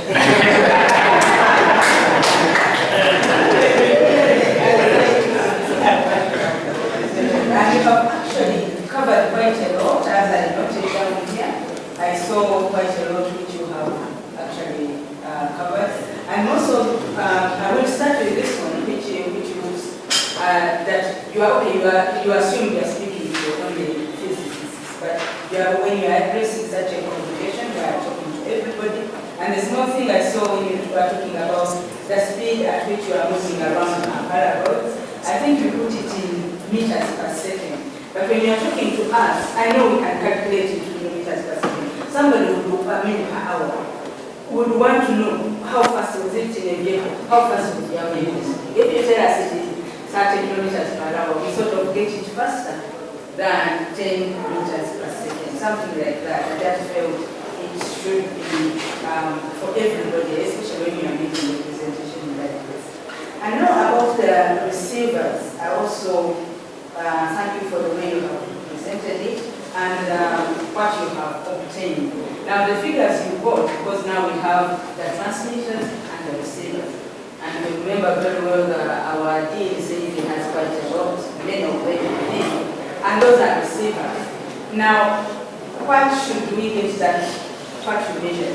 Is it at the transmission stage or at the receivers? Because mainly people who complain about these phones, they are the ones who say, sometimes I carry it near my breast, sometimes I carry it near sensitive places, or sometimes when I'm sleeping, it is just close to me. Is it bad? So I really wanted you to bring it out for us, for everybody to really understand that.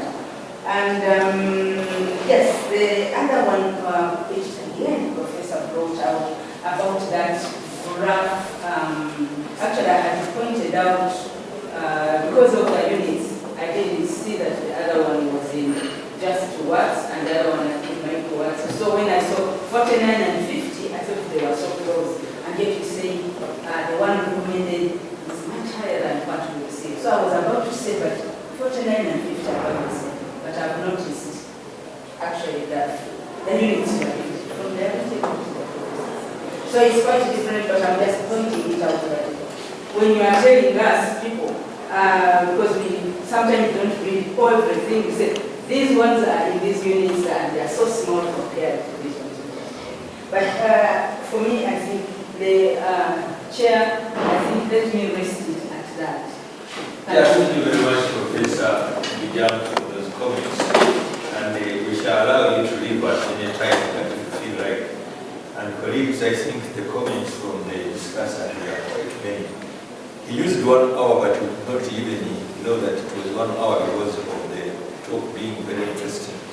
So we want to thank you, Professor Kawa, for that discussion. And right now we want to ask the candidate, because you have been noting down whatever comments that you have got from the discussion, Professor. So use as the little time as possible to try and explain and make comments about those issues that have been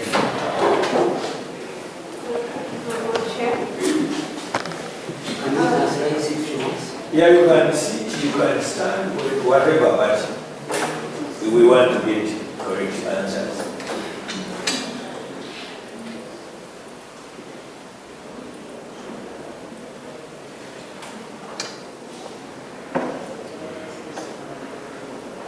The first comment was about exposure.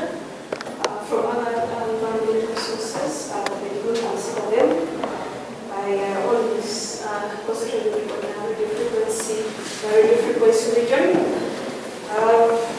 In other words, I was kind of short in looking at the electromagnetic spectrum, but I think I would put more information in this, okay? I can put up more information regarding the exposure from other sources. Then the electromagnetic field, that is the electric field intensity and the magnetic field intensity. Gertrude, I don't think you, I don't know. Are you going to respond to all the slides? Or No, just choose.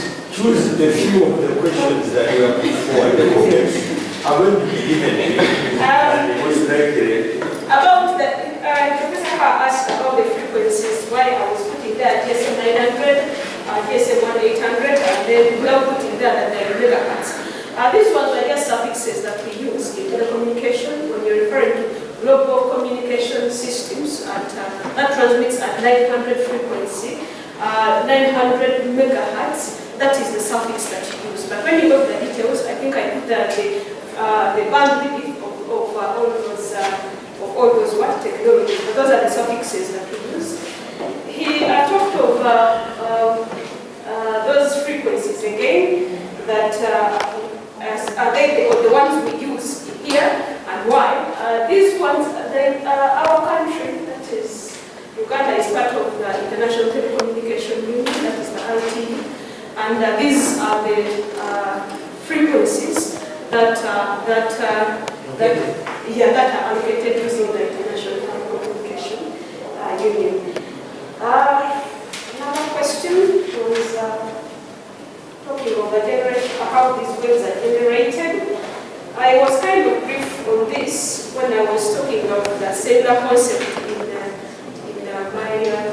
my thesis, how the concept of cellular telecommunication, how these waves are generated, and also how we came up with the uplink and the downlink in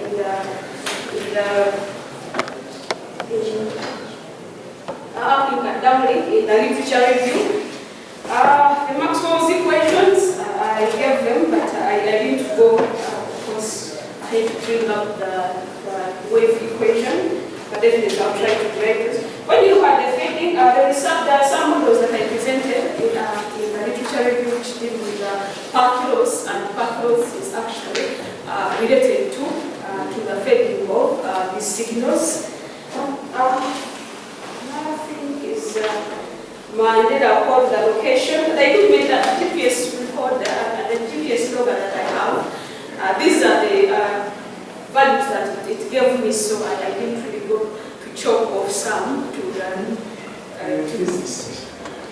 But that is what I did make, that I acquired, gave me, okay, so that is the value that it gave. And it came, I requested, when you're ordering for this equipment, you can request for calibration, and they calibrated this equipment to that precision. So I did chop off some values.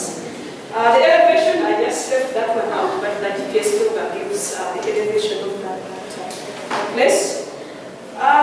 Modification and selection of the parameters that I used.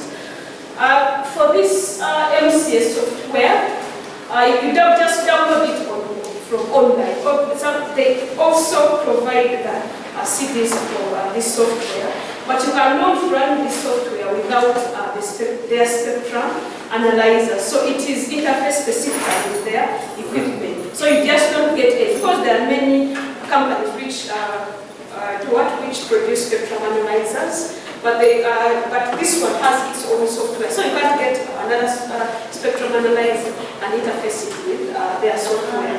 For the selection of the parameters, there are a number of parameters. This MCS software is kind of complicated. It has, because it measures from 10 megahertz to 6 gigahertz. So you have to know which, like in this case, I was using the IT. You have to look to feed in the IT, the International Telecommunication Union frequencies, and look for.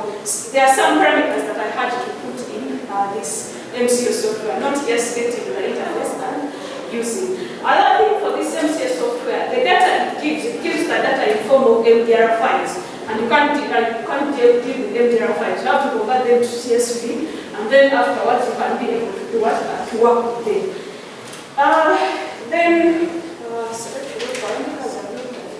The MCS software, that is the software.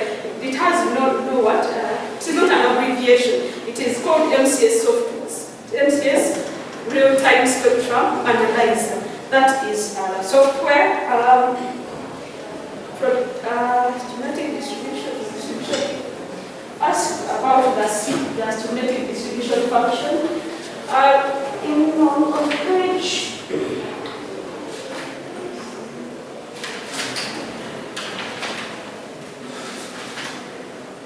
That is on page 18. That is model of RF, of radio frequency electromagnetic field exposure distributions for mobile phone stations in Kampala. The first statement says that several studies define normalization and Rayleigh, Weibull, and Nakagami as typical distributions for RF environment. And this one was obtained from a journal that was published by Wayne. So I got that paper. It is those are the distributions that I only considered because it stated that these are the distributions that are used in RF environment. The guidelines, uplink and downlink, I think I'll put up some guidances. I'll include a diagram clearly indicating this. The uplink and downlink for better presentation, and also the International Commission for Non-Ionizing Radiations guidelines. I'll put them on there. And then saying that these levels are so low that they can be taken as noise. When I was doing this experiment, I first of all measured the background noise, and you measure it by removing the antenna, and so to therefore you take the background noise. So when you put the antenna, however small it is, as long as it is greater than what you measured at first as noise, then you take it as a signal. So you cannot say that these ones were just what? Noise signals. And then cumulative effect. My study was basing on the International Commission for Non-Ionizing Radiations guidelines, and for their guidelines, they do not consider cumulative effects of exposure. They consider only short-term effects, and that is an effect of only 6 minutes. So I did not go ahead to look at the cumulative effects because the guidelines of cumulative effects have not been yet evolved by this commission. Then looking at the neural system, how the absorption of this can, we talked of the neural system effect of absorption. And this one you have to go in for the specific absorption rates if you want to look at how the body absorbs these radiations.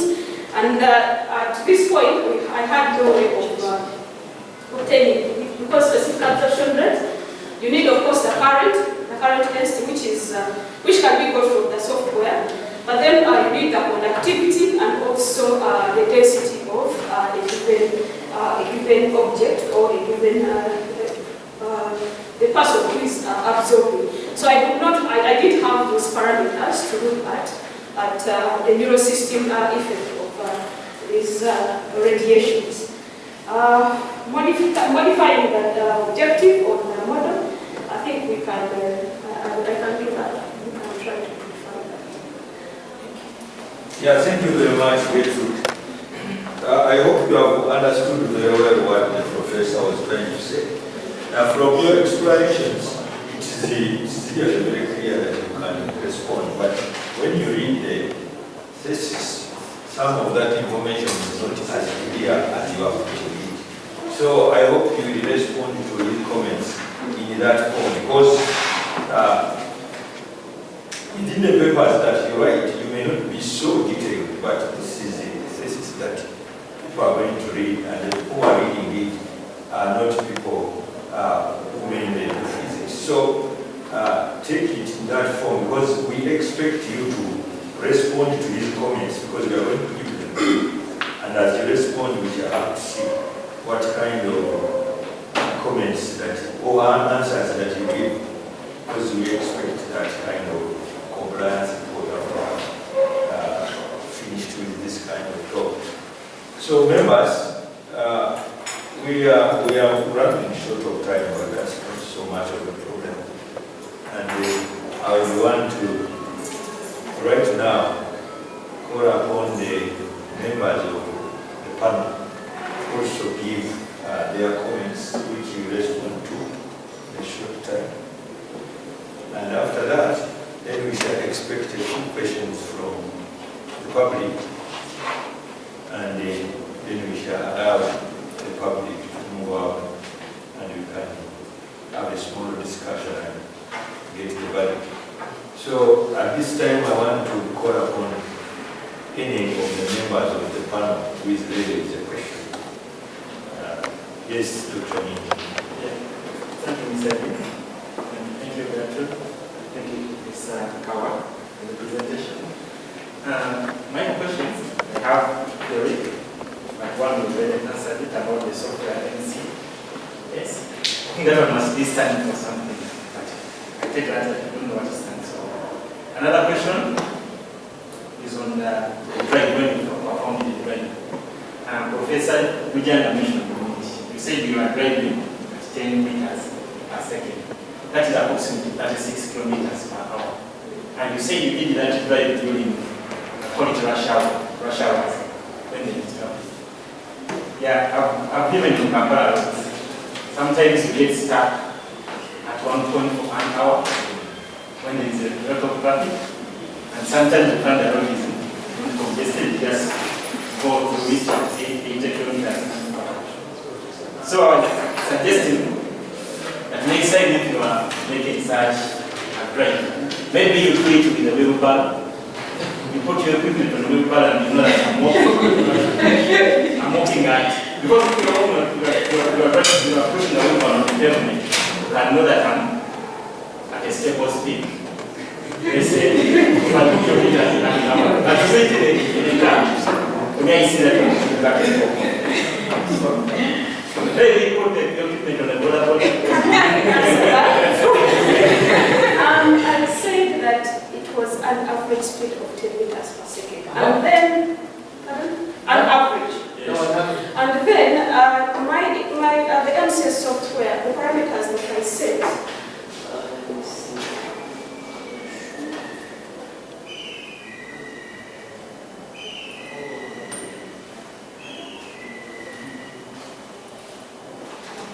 When it was performing the drive,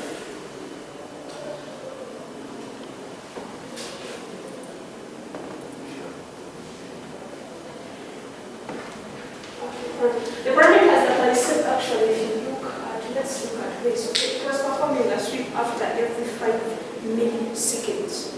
So even if I drive at every 5 milliseconds, it's really a very short time. I think I can even count. So speed is not a factor. It is kind of a factor, but if I pick data every 5 milliseconds, I think I've covered at least enough. Data for that. Yeah, but data. if you get stuck in one place for 1 hour, Picking for for 20 minutes, It is the same way that you pick up the same data. okay. So, no, but I think there is relative motion. So I think the speed you are moving is relative also the speed you are getting the data. You just accumulate, if you stay in a point where Just accumulate that. just accumulate data for that point. Okay, thank you for that. Then the last one is about the study, all the study programs. You chose schools and then the business process. Okay. But I would suggest that what if you selected places because your title says you are doing it in Kampala. You selected places from all the divisions of Kampala. And at least one of these study points should at least include a place from at least one of every division in Kampala.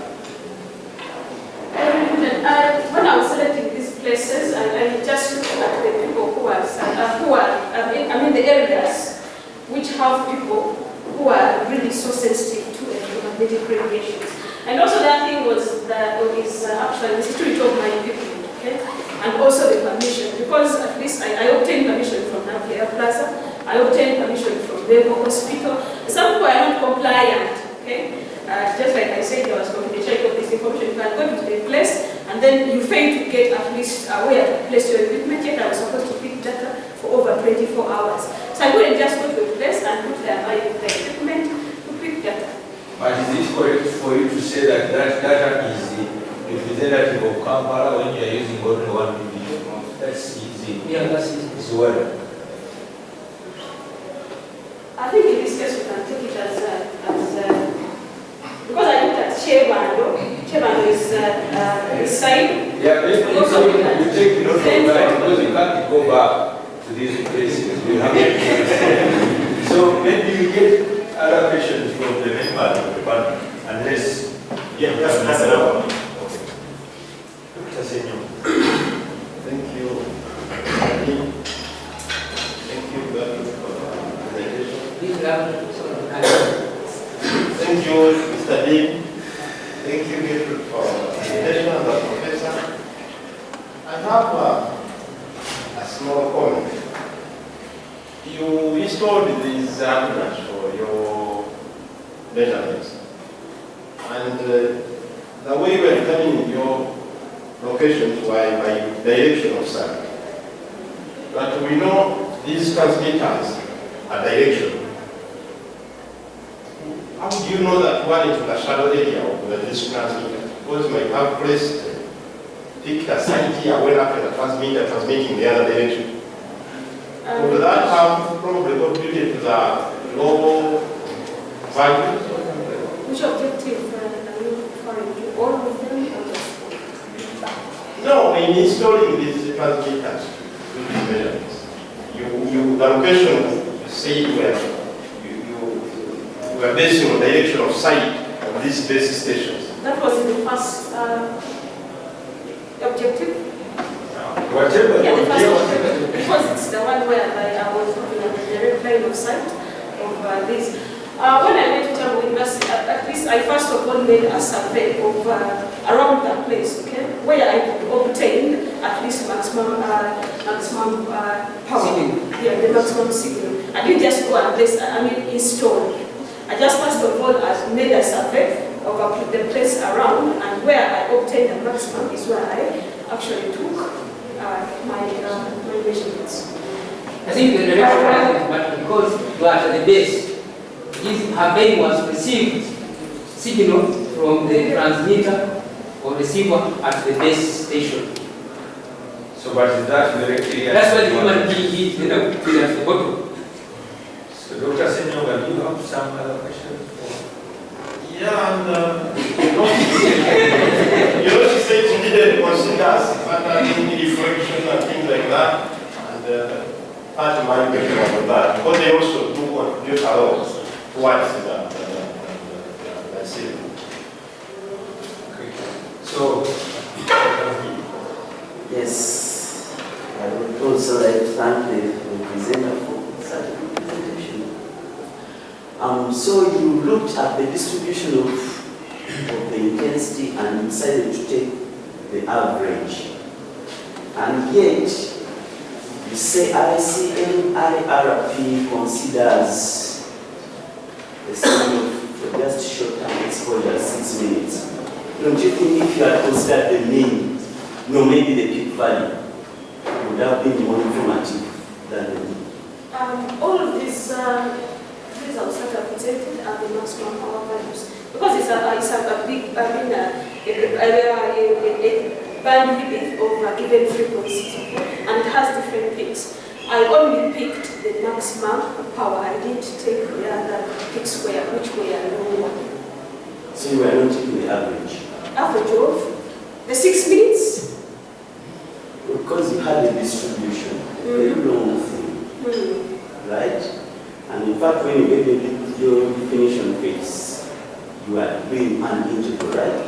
You had an integral, then dt. And then the distribution was a function of x, mu, and time. That is for... Check the CDF definition that you had. It's the function of x, that is position. I think it's also a function of the mean, mu, and t. So mathematically, I idea you should have one of those. So we explain X stroke mu is observed over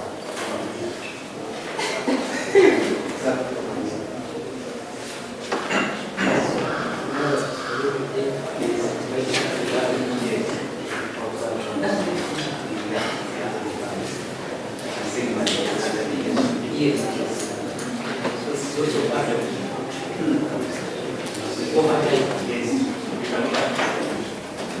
This is for the log normal distribution, that it was 1 over sigma square root over from integral from 0 to x over ln over natural of t minus ln over. It wasn't the time, this was the distance. Okay? You see, what is not clear? Yeah, the distance. I think this gentleman has made it clear that for every data, you divide it by the average, and then you consider it against the mean, the deviation over time, get that log normal distribution function. It is not clear, that's the point he's trying to make. Gertrude, that should be addressed that you are it appears to be a very serious point. My interpreting, it is the 0 to x is distance, so I think the time should be Just take note of that comment, and you can use, because you have the freedom to revise that part. So members, we have And there is one other one on slide 28 of the presentation. So there are individual results for different frequencies. However, GSM 1800, I think it showed a lower value, what was above it and what was below. I would be interested to know why, at least your opinion. Slide 28.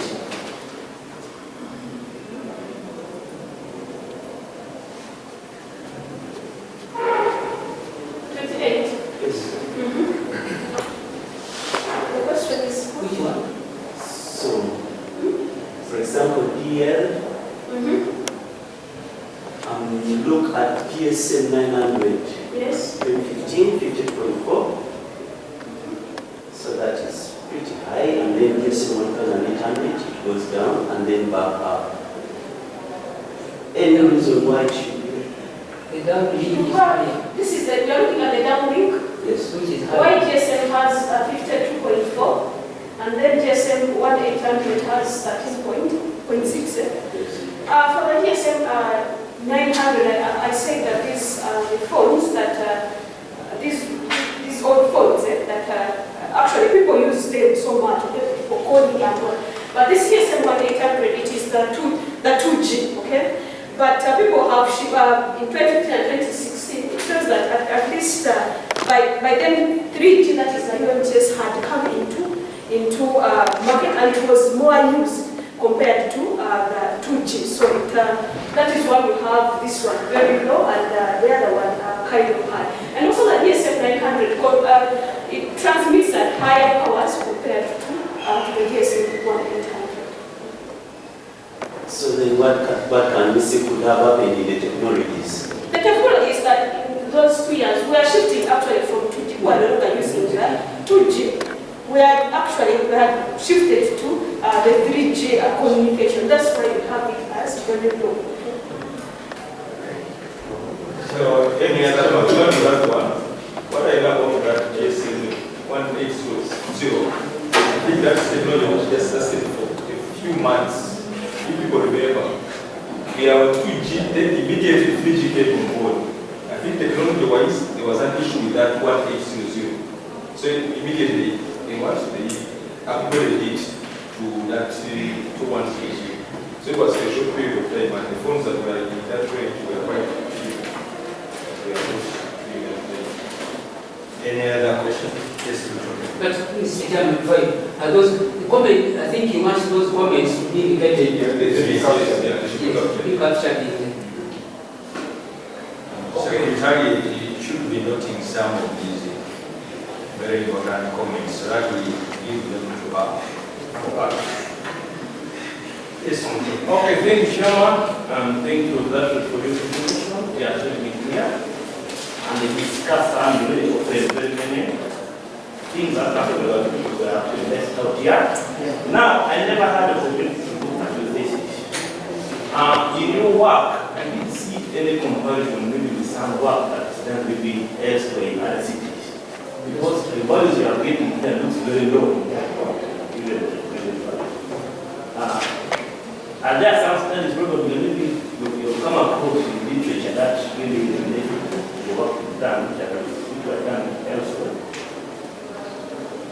Yes, some studies have been done, and also all of them, most of them have come up with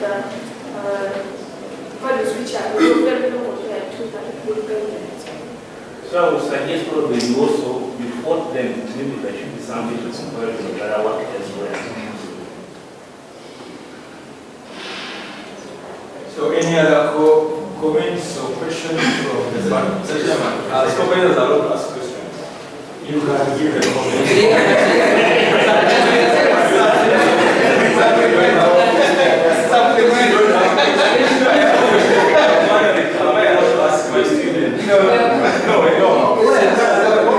I can't believe it's a comment.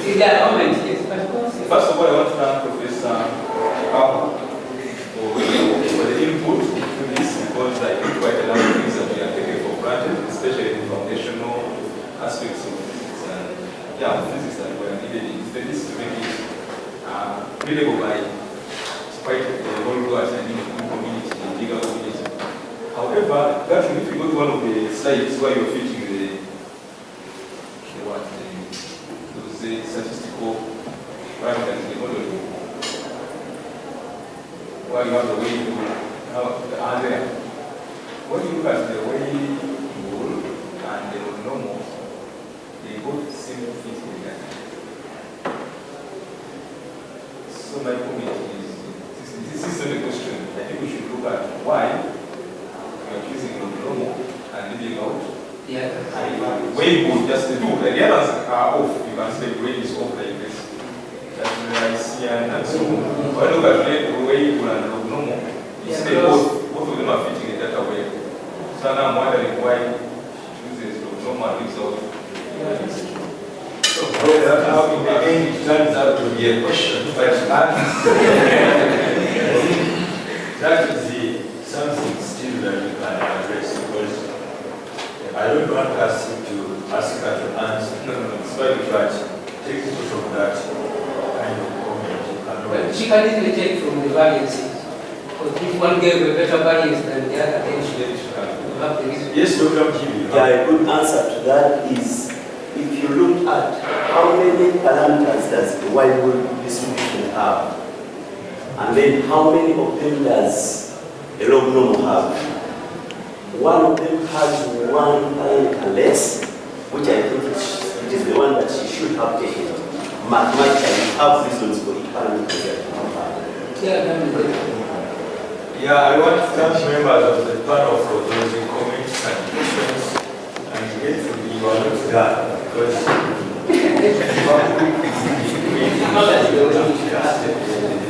and at this time I want to have the public give us questions for us. So I will start with Dr. Simeon. Yeah, thank you for the presentation. So you have become an expert. Radio wave, maybe propagation. Yeah, the first thing, Professor Kawa gave some comments. I don't think you need to address them so that they work read, like where he told you that you get some measurements, like the power the body can take in. For you say you need to go to some other measurements, I think those values exist in literature.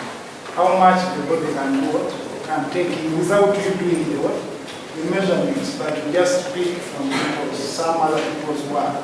But for you, I bashed it that it is not possible, but it is possible. Then second, your measurements of power, is it power density? They were in microwatts. Yeah, microwatts per square meter.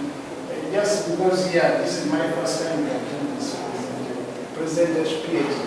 I thought if they had given us copies of your work, but I think it would be better to put the background data in measure. Because when it comes to signals, someone to believe, you have to be very open. Because if you have your measurements to 10 power negative 6, and the standard ones are in watts, Yeah. it is really a very big difference. So I think if you had to put in the work, the background signal, as you say, that is the one you first measure. The difference is that those signals are there. Then plus some other precaution that should be there, because once it comes to signals, for people to believe, you have really to provide everything you need. Because when you do work related to signals, sometimes people refuse the work you have done if you don't bring out all the information. In fact, even in your slides for the presentations, I wish you had put it for us. Otherwise, people need to go wanting that this data it might have been what? Noise or fake. Even someone can ask you how many times did you repeat the measurements? Because if you do it once, and when you repeat the same measurement, you might discover if you made a mistake, you can do what? You can correct it. Then another thing is about the models. Because local normal is widely used, not only on radio frequency. You can use it on very many things, in math, in physics, very many people here they have used it. So I think, like Professor Howard said, that the theoretical background about them is missing. That's why up to now we are still questioning what is X, why did he use the nu and the sigma and so on. So I think those models, we need to give their theoretical background, because that one might give the reason why you are judging them as not fitting your data properly, and the others because they came from different theoretical background. Thank you. Thank you very much, for that comment. And I think you are taking note of those comments, because if you are being clear, even in the presentation, then the public will be just smiling and clapping for you, but because you are not very clear, yes, you have the information. This is why we are saying take it and try to improve, because the thesis is different from the papers. So we have to comment from Professor Yamkama. Yeah, thank you, Chairperson. Thank you, Professor Kawa. I think the Dean of Precising Science, we should take out such people back to the young staff in secondary schools. This was very nice. Yeah, thank you, Gertrude, for the presentation. My question is the minimum objective 2 and 3 on the temporary program. I didn't hear of anything of distance from these mobile base stations, and this is also related to maybe the sampling where you measured from, and how you selected those schools and whatever where so doesn't the distance have an effect? I mean, if I'm leaving half a kilometer or whatever from the base, how does that have to do with somebody who's very far and therefore where you measured from and how does this treat the experience? When you look at the exposure, the sites that I chose, at least they were in the vicinity of the station. At least we had the mobile station in And also, when you talk of the in temporal exposure, I was not looking at the distance. I was looking at the time variation. Just a lot of variations in time. I was trying to look at the best times to take the what? To test for compliance. Temporal exposure, as long as the signal was, there was a signal that I was receiving that was above the noise, it was enough for me. It wasn't all about how much it was, the quantity of exposure, but what is the variation in the time? Is there a lot of variation in the signal, or it was remaining constant almost throughout the measurement time? So the distance doesn't affect the temporal exposure. I was not looking at the distance in temporal exposure. As maybe related to what he has asked, some time back we had people complaining within the university about the mask that was being erected here. And some of us believe that the complaints over the net were really correct and they wanted it away. So what would be your take on that? Was it really correct? Depending on the levels of exposure, both those complaints were psychological, they were not scientific. So the public, Just adding, I think Professor commented something on the inverse square law. The closer you are to the signal, the more you signal. So if the distance increases, the signal strength will be increasing. Maybe just to comment, I think page 13 of the slide, I think there is some unit there which you probably, I don't know if it is related to that. Millidecibels, you are starting almost from that side. Millidecibels. Probably you have to correct because it from decibel really. Yeah. So no, decibel is a unit itself. Yes. It is millidecibel. So M has to begin, not. That's the sound. It is written that. Yes. Okay. well, take note, it says Okay. we are not forcing you to change. Otherwise, I would want to stand up the presentation and probably mention that, the simple basic sciences that Professor has mentioned were very nice in understanding that, because when you are talking about the electromagnetic spectrum as a whole, you have to let people know. Because you think most of the waves fit there, with the exception of gravitational waves that people would want to fit in the spectrum. I don't know. That one is very, very, very important. However, I want to comment that I think due to the high level of bureaucracy also in our system, you may find that students end up chopping what is very, very important and remain with what people think is not the basic point. It is the requirement. So sometimes when students are correcting their things, I say, don't delete it. Probably have another copy so that when it is needed in future, you bring it back. So that's my observation. But like I pointed out, for you to be able to submit your revised version to me, you need to have that compliance report. And the comments are going to be given to you, you have to address most of them. So we shall be checking, because I agree with you that what the professor gave as background was really very necessary for someone who is going to have this copy and store it. So we shall need you to revisit some of those issues. I need to get about 3 comments from the public, and I will start with you. One from Yami. Yes. Thank you, Dean, professors in the house. Good afternoon. I'm happy to be part of. Maybe you improve on the. Thank you, Dean. I'm happy to be part of the audience to have witnessed the function. Maybe I had a simple reaction to what Professor Kawa said. Don't react to the discussion. No, I wanted to side by Madam Mrs. Gertrude's summary of the wave equation.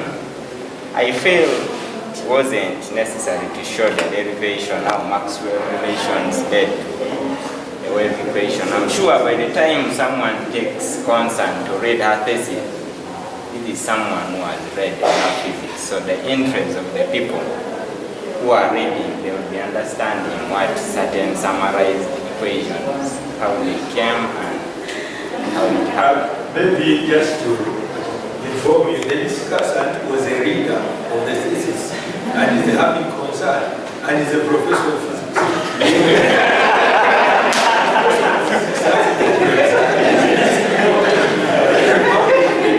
They have that problem.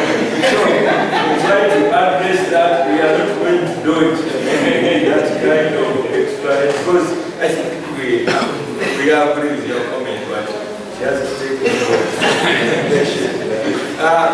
Maybe you have the question? Maybe two more and we end. Yes, thank you very much. All protocols have results. I would like to thank Ms. Gertrude for the presentation. However, I would like also to emphasize on the professor's comment. You really need to come up with a model.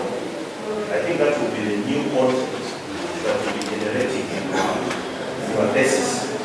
Because we just, from the presentation, I've just seen that we are working out an experiment. And you're showing us that this is how much will be exposed when in this position. But I think you need to come up with a model because you have the data. Like if I'm at this, you need to come up with a model that a person, when he's in that position, he can start using that model and see the exposure he can get at that particular one. I'm just emphasizing that you must come up with that.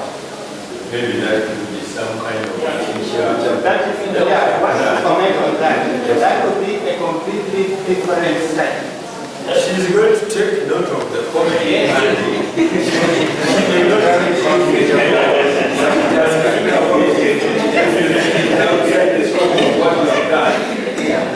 it is outside the scope of what you have done, you can think about moving that way. But Professor Leo, give us the last comment or question. Yeah, this is the last one. I think if possible, if she could get the distances from the base station to its to her measurement location. Because I think it would be nice if it is possible. From the base station, like to Chitande or Naukera Plaza, so that someone can know the distance. Then another, it was another. You finish your question. We shall see what to do with the question.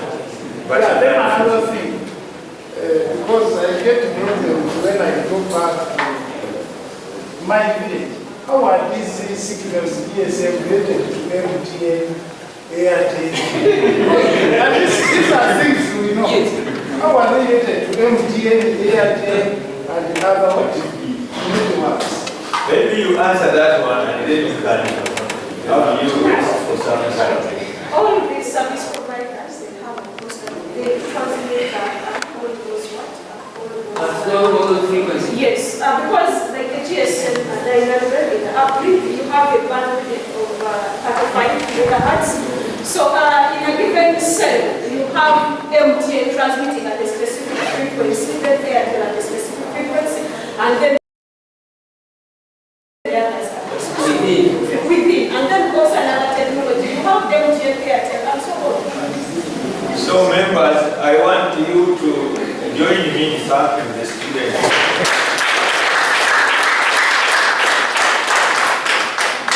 Done her best. And I also want you to join me in thanking the discussant.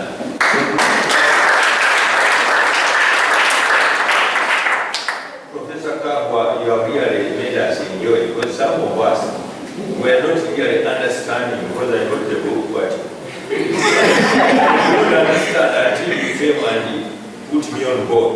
So it has really been very nice for you to come. And you have heard the comments of the other members. Of course, as the school, we are even intending to market science, but someone has pointed out that if we could bring the professors like you on board as we move, maybe the young boys and girls out get the interest as they come here. So, Prof, thank you very much for all your input, and I think that adds value to what you have already written. If you add and incorporate all the issues of the professor, then your work will be very nice. I want to take this opportunity also to thank the members of the panel for the job well done, and to the supervisors, because you have done a lot of work, and we appreciate all your contributions to this. The members of the public, I think without you, this is not a public defense. That's why we call it a public defense. And we appreciate all the comments and all the questions that you have given to our candidate. So we are almost coming to the end, but all that remains is for us. Maybe you allow us, you with the student, the public with the student, we move out briefly, and then the members of the panel we have a small discussion, and we are going to call you back, and we give her the title. You are not yet done. The title. So I request the members of the public, Professor, you remain.